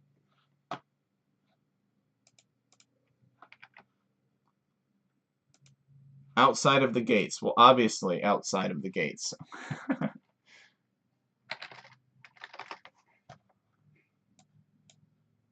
You wouldn't want them inside the gates. All right. All right, so bears of Greece. Is there a Greek bear? Are there bears in Greece? There are an estimated 450 bears in Greece. So in the process of one tournament, all the players will have killed every single bear in Greece. What's this? Living in two independent populations, which are not geographically linked. The largest population lives in the Pindos Mountains in Epirus and Macedonia. Okay, so there are Greek bears.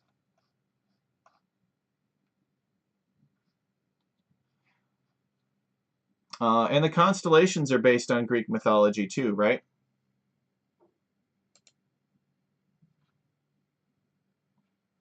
So, for instance, this is Ursa Major. Now, Ursa is a Latin word.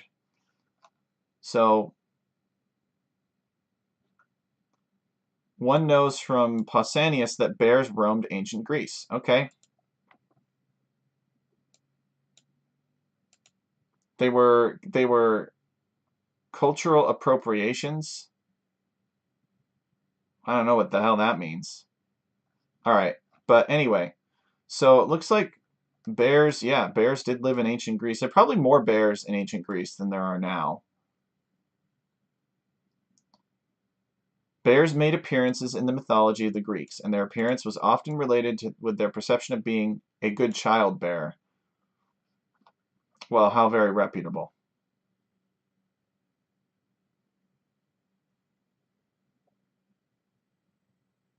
Okay. I need to generate 450 bears.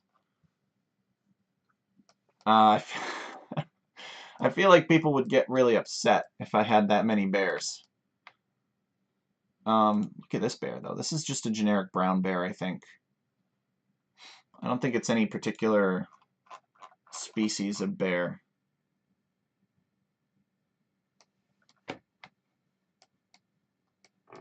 But yeah, let's do it. Let's have Greek bears.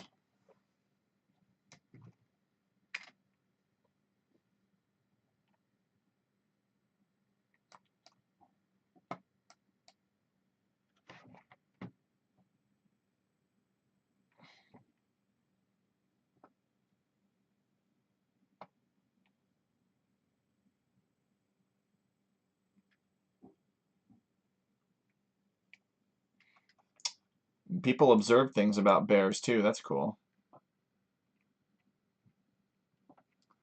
The bear habit of eating a plant known as the arrows and put forward explanations for it. Relieving constipation. All right. Bears are a cool animal. They're intelligent. And it sounds like they have a lot of similar problems to humans. I personally think 450 isn't enough. You should play Otisco then. Oops. Let's wait for the program to respond. So, then the question becomes, where do we put these bears? We could put the bears in the corners of the map. I want the map to be flexible for, and actually it doesn't really matter. For the Nomad start, we could do anything we want. He'll be right back. All right.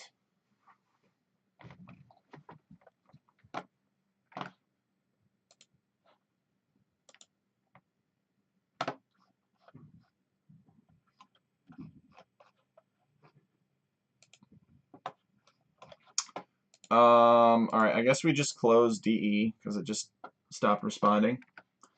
And we'll restart it. Sorry about that. But anyway, we definitely need to get a move on here. I don't think we're going to finish the objects today, which is unfortunate. And we're just getting to the fun part, too, actually building the fortress.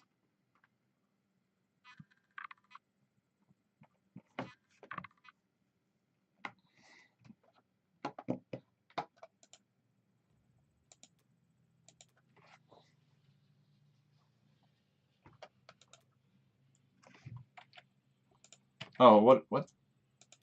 I launched the wrong game. Okay. Where'd it go?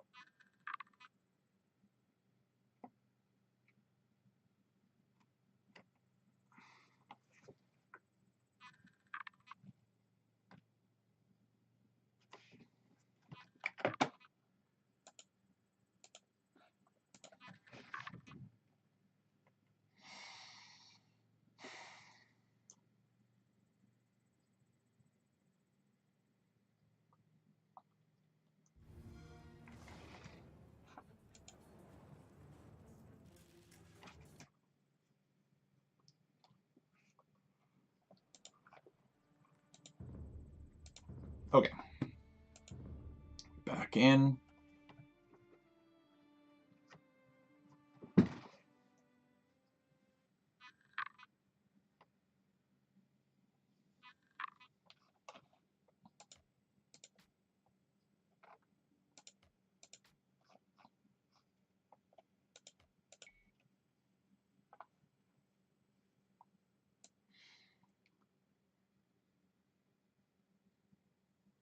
So where to put the bears? The big question. Yeah, I think we're going to put the bears on the outside here. These forests. I want people to be able to come out here for food if they want. And I don't want them to necessarily have to fight a bunch of bears. The other thing, too, is we could just put the bears everywhere. And you could just deal with it. Let's try that. All right, so we're going to have, what is it, DLC bear. And we'll actually just copy this.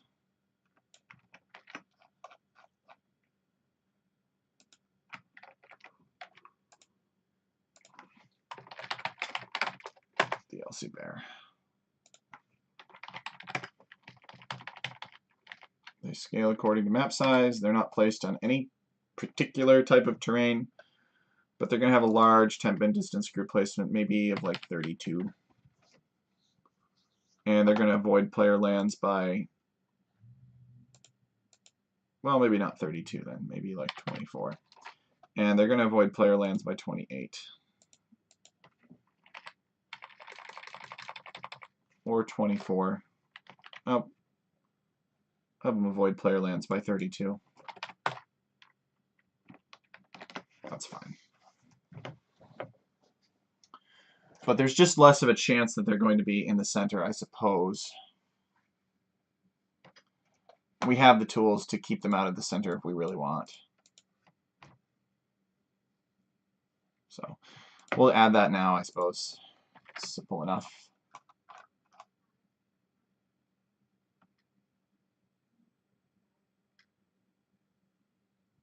Flag D. Okay, and flag D is spaced by 4s, so we'll have them avoid that by 5. And there we go. We got some bears. They're avoiding the center of the map. They're everywhere else.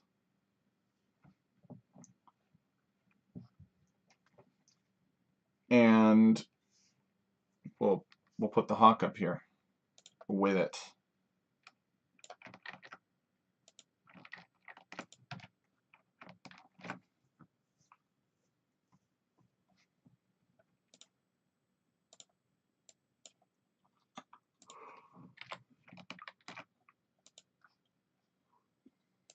Okay.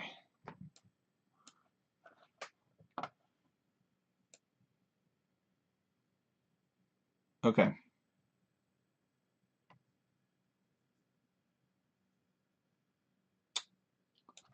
Let's run it.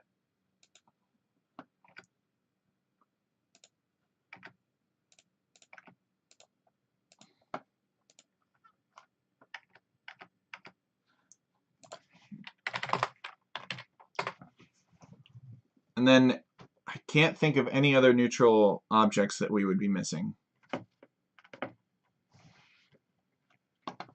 So then we'll start on player assigned objects.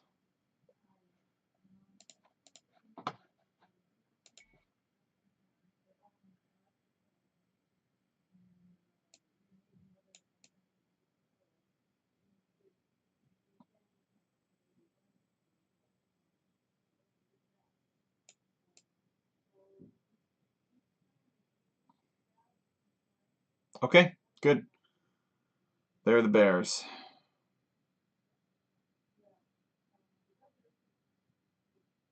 Okay.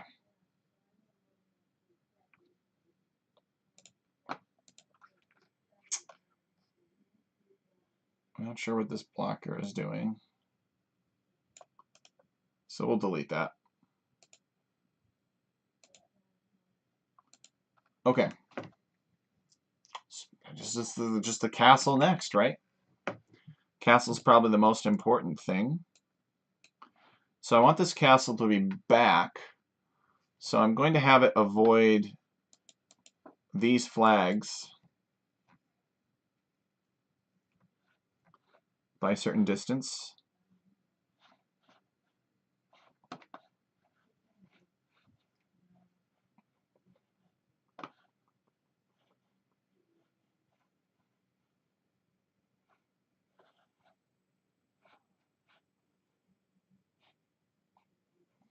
Okay.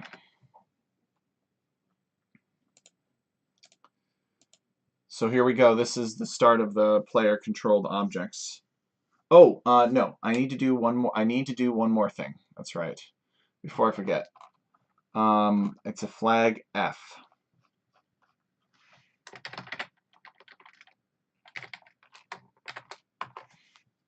What the heck? We'll just copy this again.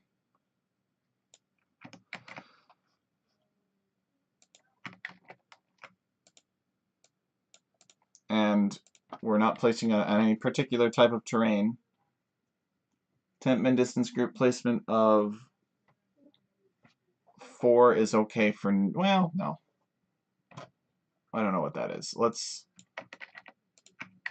have it avoid whatever flag B's are, or flag E, really. Flag B and E. We'll have it avoid both of those by 5. We could do more than that. Flag B and E.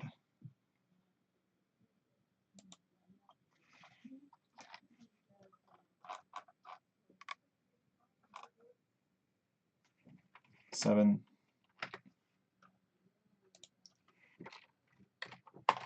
Okay. So 3 and 8, and we will have it avoid by 10, let's say. And we'll do a temp min distance group placement for this thing of like 7. And I want to see that because I want these flags to form And I want them to be kind of like back here in the reverse Pac-Man shape, because that's going to be what the towers avoid.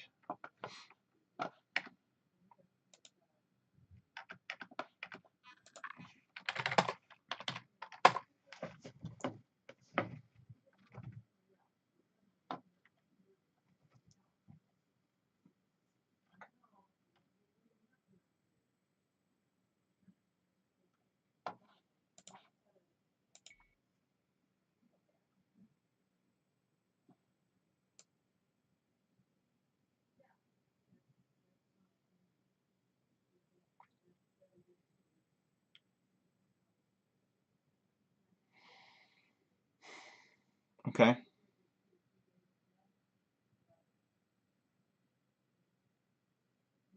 No, I think these need to be denser. And their avoidance needs to be less. So their attempt min distance group placement is going to be, let's put it at 4, and we'll have them avoid by 5. And as we have the budget for it, and if it works out well, we'll expand that distance to reduce the load time of the map. If you have too many invisible placeholders with too large of actor areas, it really lags the map down for loading purposes.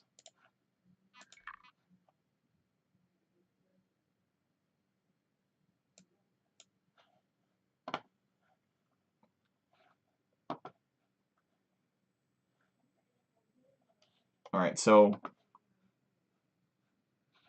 this is not a far enough avoidance, actually, now. Thinking we'll increase that.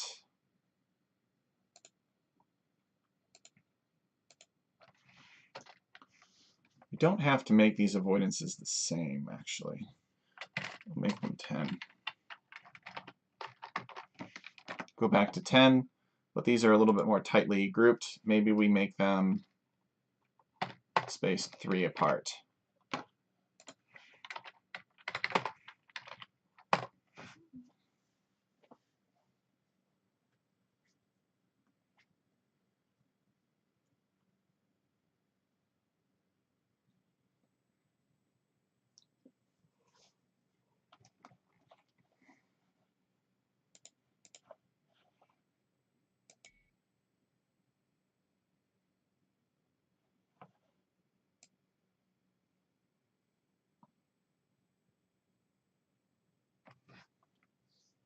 Oh, they can't spawn on the forests.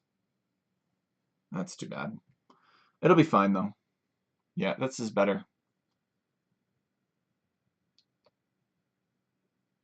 We'll start with that. We actually might increase it even further.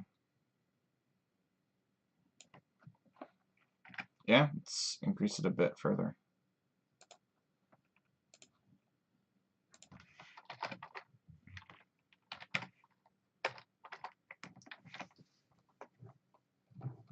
All right.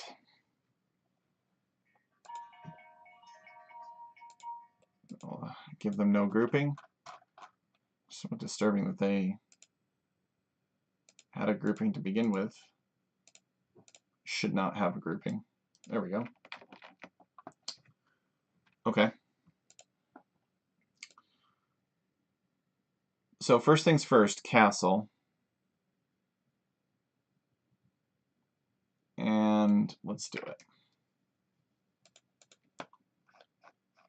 Okay, so now we're starting the player-controlled objects. So we'll like copy something like this. Paste it here.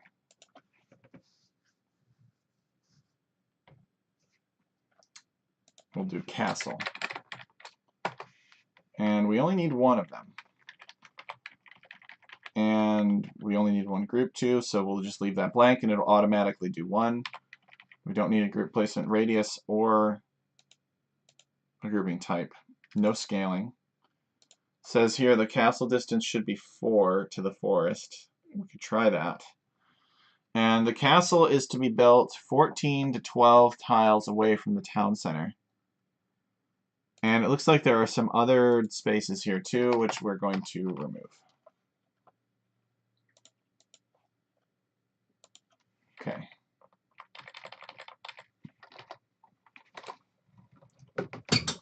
Hostel La Perla is back. Welcome back. So we're just discussing where to put the castle here. I would like the castle to be a little bit more back. So probably have it avoid this ring by maybe like 20 or 30. I think that'd be fine. So that is flag B. And we will have it avoid that by 20. All right, let's see what happens.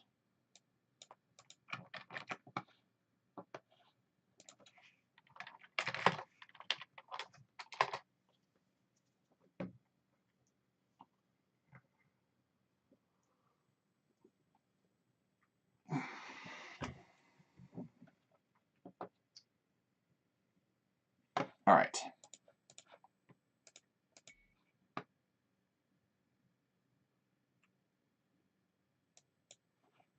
Okay, so they're Gaia castles. The distance looks good. Let us change this to player assigned, player owned. Well, let's do a few more generations and see where those castles end up. So this castle is more of a side castle. And this castle is in the back.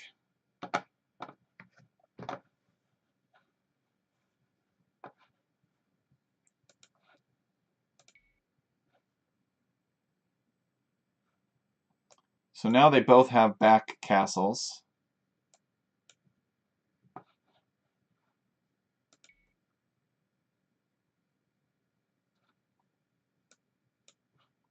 Both have back castles again.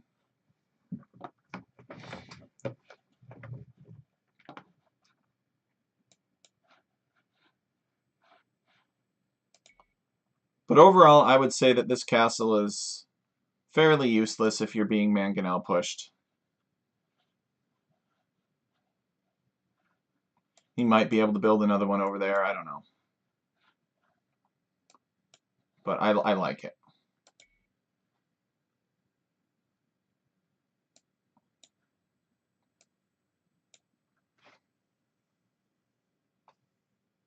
Oh,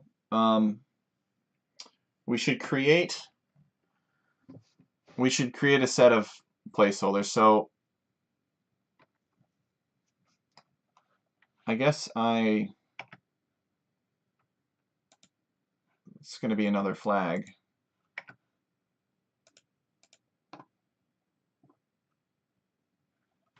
If that's your idea, avoid a free defense. Yeah, pretty much. It's so that we can still call it fortress because you still have a castle, but without receiving the defensive benefits of a castle. I mean, depending on where the castle is, it might be able to stop some mangonel aggression from a certain angle, but ideally it's not, it's not great. Although, really what this castle does is the towers, you could get guard tower easily enough, and you have towers already up. So you could probably still stop a monk rush, but this castle is kind of like a castle that is a booming castle that protects your economy. Maybe you've got lots of farms and you've got a gold or two back here. I'm not sure.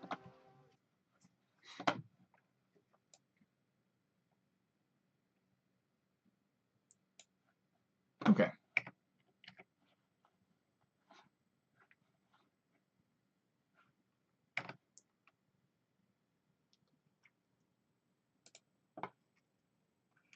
So where were we? Oh yes, I was going to create the ring. I need to make the ring.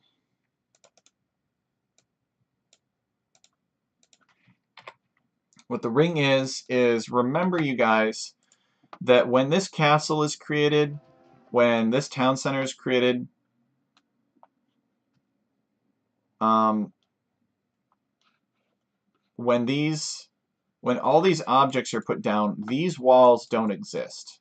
These walls are the very last thing to be created, which means that there is the possibility, as we are placing player-owned resources, that they could interfere with the spawn of these walls, or they could be just like right next to these walls, which is unacceptable. So we need to create a placeholder for these walls, essentially, that these walls will then go on top of. And to do that, we're just going to come in here and we're going to make ourselves, we're going to start over at flag A because I feel like it's reasonable enough. We've gone through enough flags so far. And group quantity is going to be 932. Yeah, that's fine. These are going to be player assigned Gaia convertible. It's fine. And they're not going to have any temp min distance group placement. They will, however, have an avoidance to the player town by a certain amount. Forward stone for both or none is key. Oh, that the resources should be fair.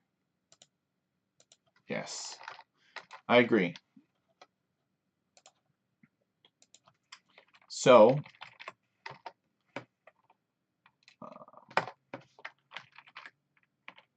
I don't think it's 17 and 16 though. We could try it and then count how many tiles we're off by, and then add that.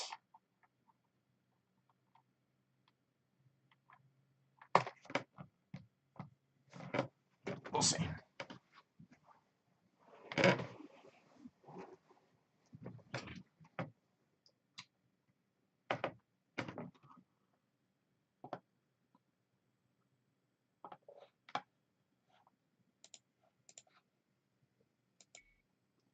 So we will then have a box of flags. Actually, not too bad. We were not too far off. Look at that. So we need to push this out 2 more, and then we'll coincide with our own walls. So this should go up to 19, and this should go up to 18. Save it. Run again.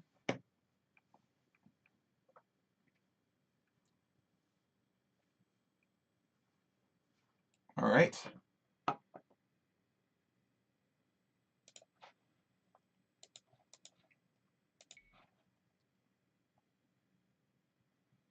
Perfect. So we've got these placeholders now overlapping with these walls. So now, if we want something to avoid these walls, we can tell it to avoid these placeholders. And then, even though the walls are being placed second, the object will still avoid the walls because the placeholders are in the same location as the walls. Okay. So we need the towers next, I think.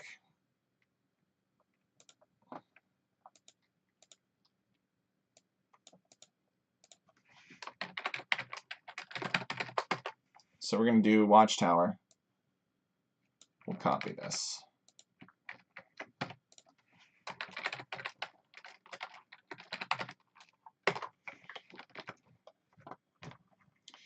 And we're not going to give the watchtowers a forest distance.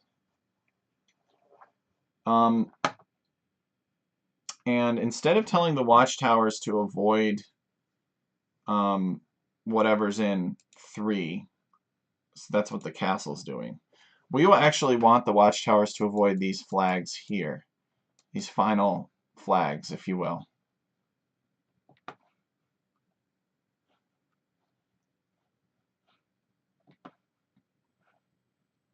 Although it looks like these final flags are kind of,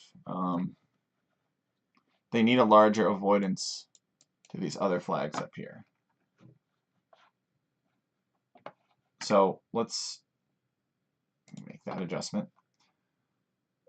So these flag E's here. These flag E's need a larger avoidance. Maybe 20. All right, and then we will tell the watchtower to avoid these flag E's.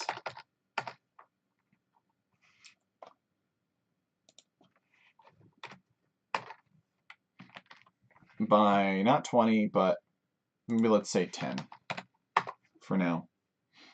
And 12 and 14 is too small because that's where the castle ended up. So let's push it out by 3. And let's go, actually the walls are kind of identifying.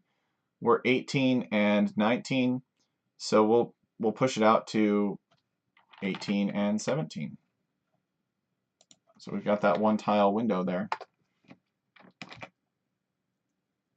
All right, I'm interested to see what happens here, what this does.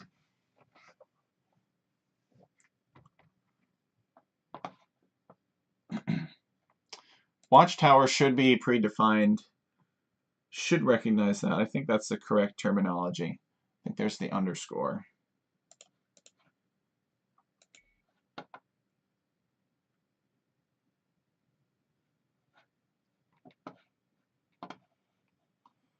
Okay, so we have one watchtower that has spawned, probably for both players. So each player gets one watchtower. Well, that was certainly not my goal. My goal was to give players multiple watchtowers. So what we'll do then is we want probably, what, 5 groups, I would say. And we'll do a temp min distance group placement of maybe, well, their range is 8. So if for them to be overlapping, let's do 12. Let's give that a try. See what that feels like.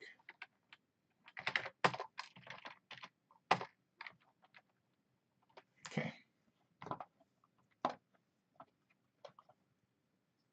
We did indeed place the watchtowers in the correct locations so far. The big trick will be making it so that each player has a consistent number of watchtowers.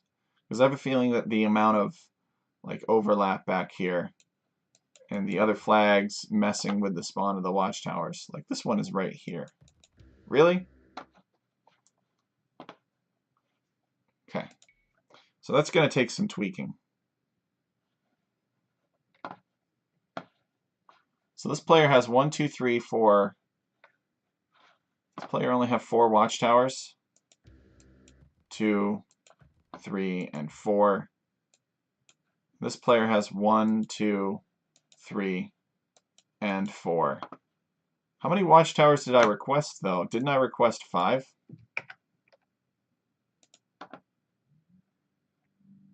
I did. Uh-oh.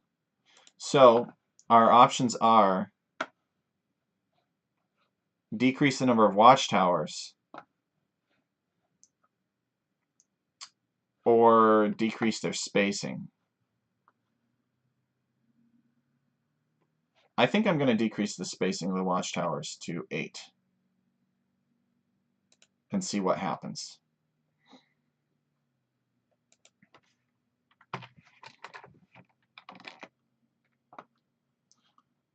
I don't think on Fortress watchtowers can fire at the base of other watchtowers that you control for watchtowers that you start out with. So it is something to be cognizant of. But I'm curious to see how it looks.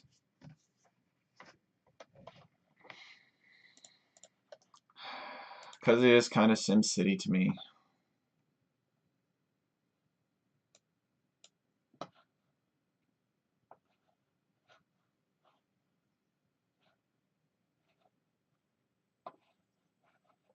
One, 2, 3, 4, and 5. So these watchtowers are in helpful places. 1, 2, 3, 4, and 5. So let's do some more generations here. 1, 2, 3, 4. Okay, 5. So that's good. 1, 2, 3, 4, and 5. So that's good. Notice how the castles are...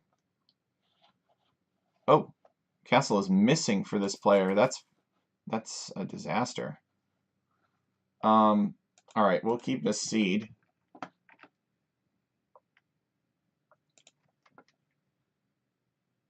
This castle, it looks like, is legally placed within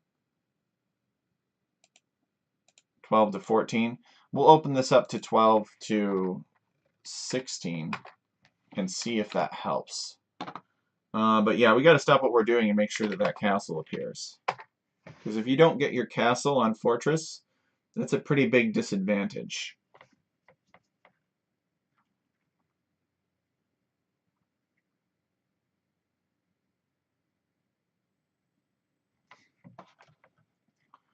All right, it's all set.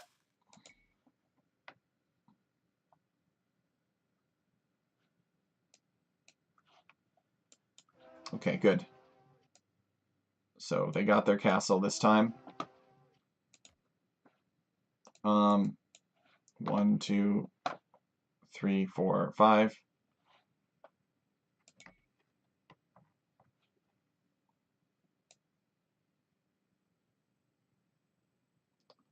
2, 3, 4, 5.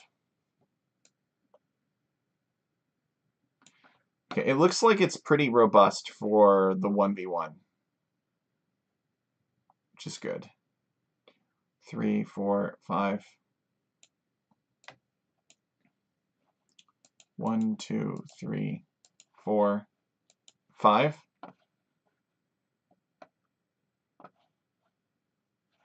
But this section of the wall is unguarded, so he's a little vulnerable there.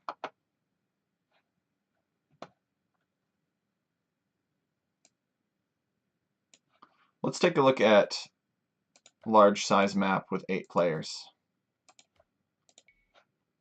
and see if the players get the proper number of castles and towers. Okay, so let's take a look at red. It is 1, 2, 3, 4, and 5. Okay, so good. And red has his castle in the back. Let's take a look at orange. 3, 4, 5.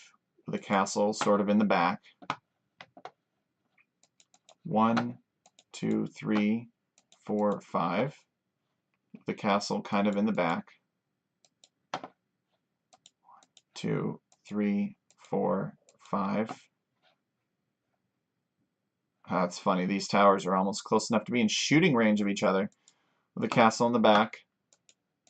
2, 3, 4, 5. The castle in the back. 1, 2, 3, 4. Oh, this tower is in front of the gate. Oops.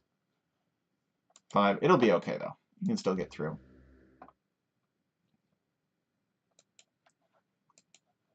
1, 2, 3, 4, 5. Castle in the back. 1, 2, 3, 4, 5. With a castle in the back. Perfect. What do you guys think about this? We've made progress off of the original concept of fortress. We're able to put the castle generally in the back, so it's not too powerful to stop like a heavy Castle Age push, and we make sure that the towers are forward. We might consider putting, I don't know, maybe additional towers toward the back. I mean, we could really tower the crap out of this thing if we really wanted to. But it also sort of creates vulnerable places, too, for the fortress. So I don't know. Is it a good thing? Is it a bad thing? There are open sections here. It seems kind of unrealistic to me that a fortress would have a weak spot. But I don't know. You know, maybe that is realistic. Because some fortresses were certainly destroyed. So I bet that's the reason why towers are pulled back 1 square from these walls, is in the rare event that the tower is next to the gate, that the gate isn't partially blocked. I bet that's the reason. because that is an easy thing to do. Okay, so I'm actually going to end the stream here. I'm ravenously hungry. I'm having people come over to my house in half an hour. It was my plan to finish scripting the objects for this, but of course it didn't go to plan. But I will be back. I'm not going to be back tonight, most likely, but I should be back to finish this sometime soon. Hopefully tomorrow morning, and we'll get this all finished up. And we're very close, and then we can release this map. I'm very excited to release it. It should be a good throwback. So thanks to everybody who came today. Really appreciate your time and your thoughts, helping me make a better map and paying attention to how it's done and appreciating that process. It means a lot to me because there's a lot of ways to entertain yourself nowadays. There's a lot of competition, so thank you guys for being here. So with that, we'll end the stream, and hopefully we'll see you guys tomorrow morning. Have a good one.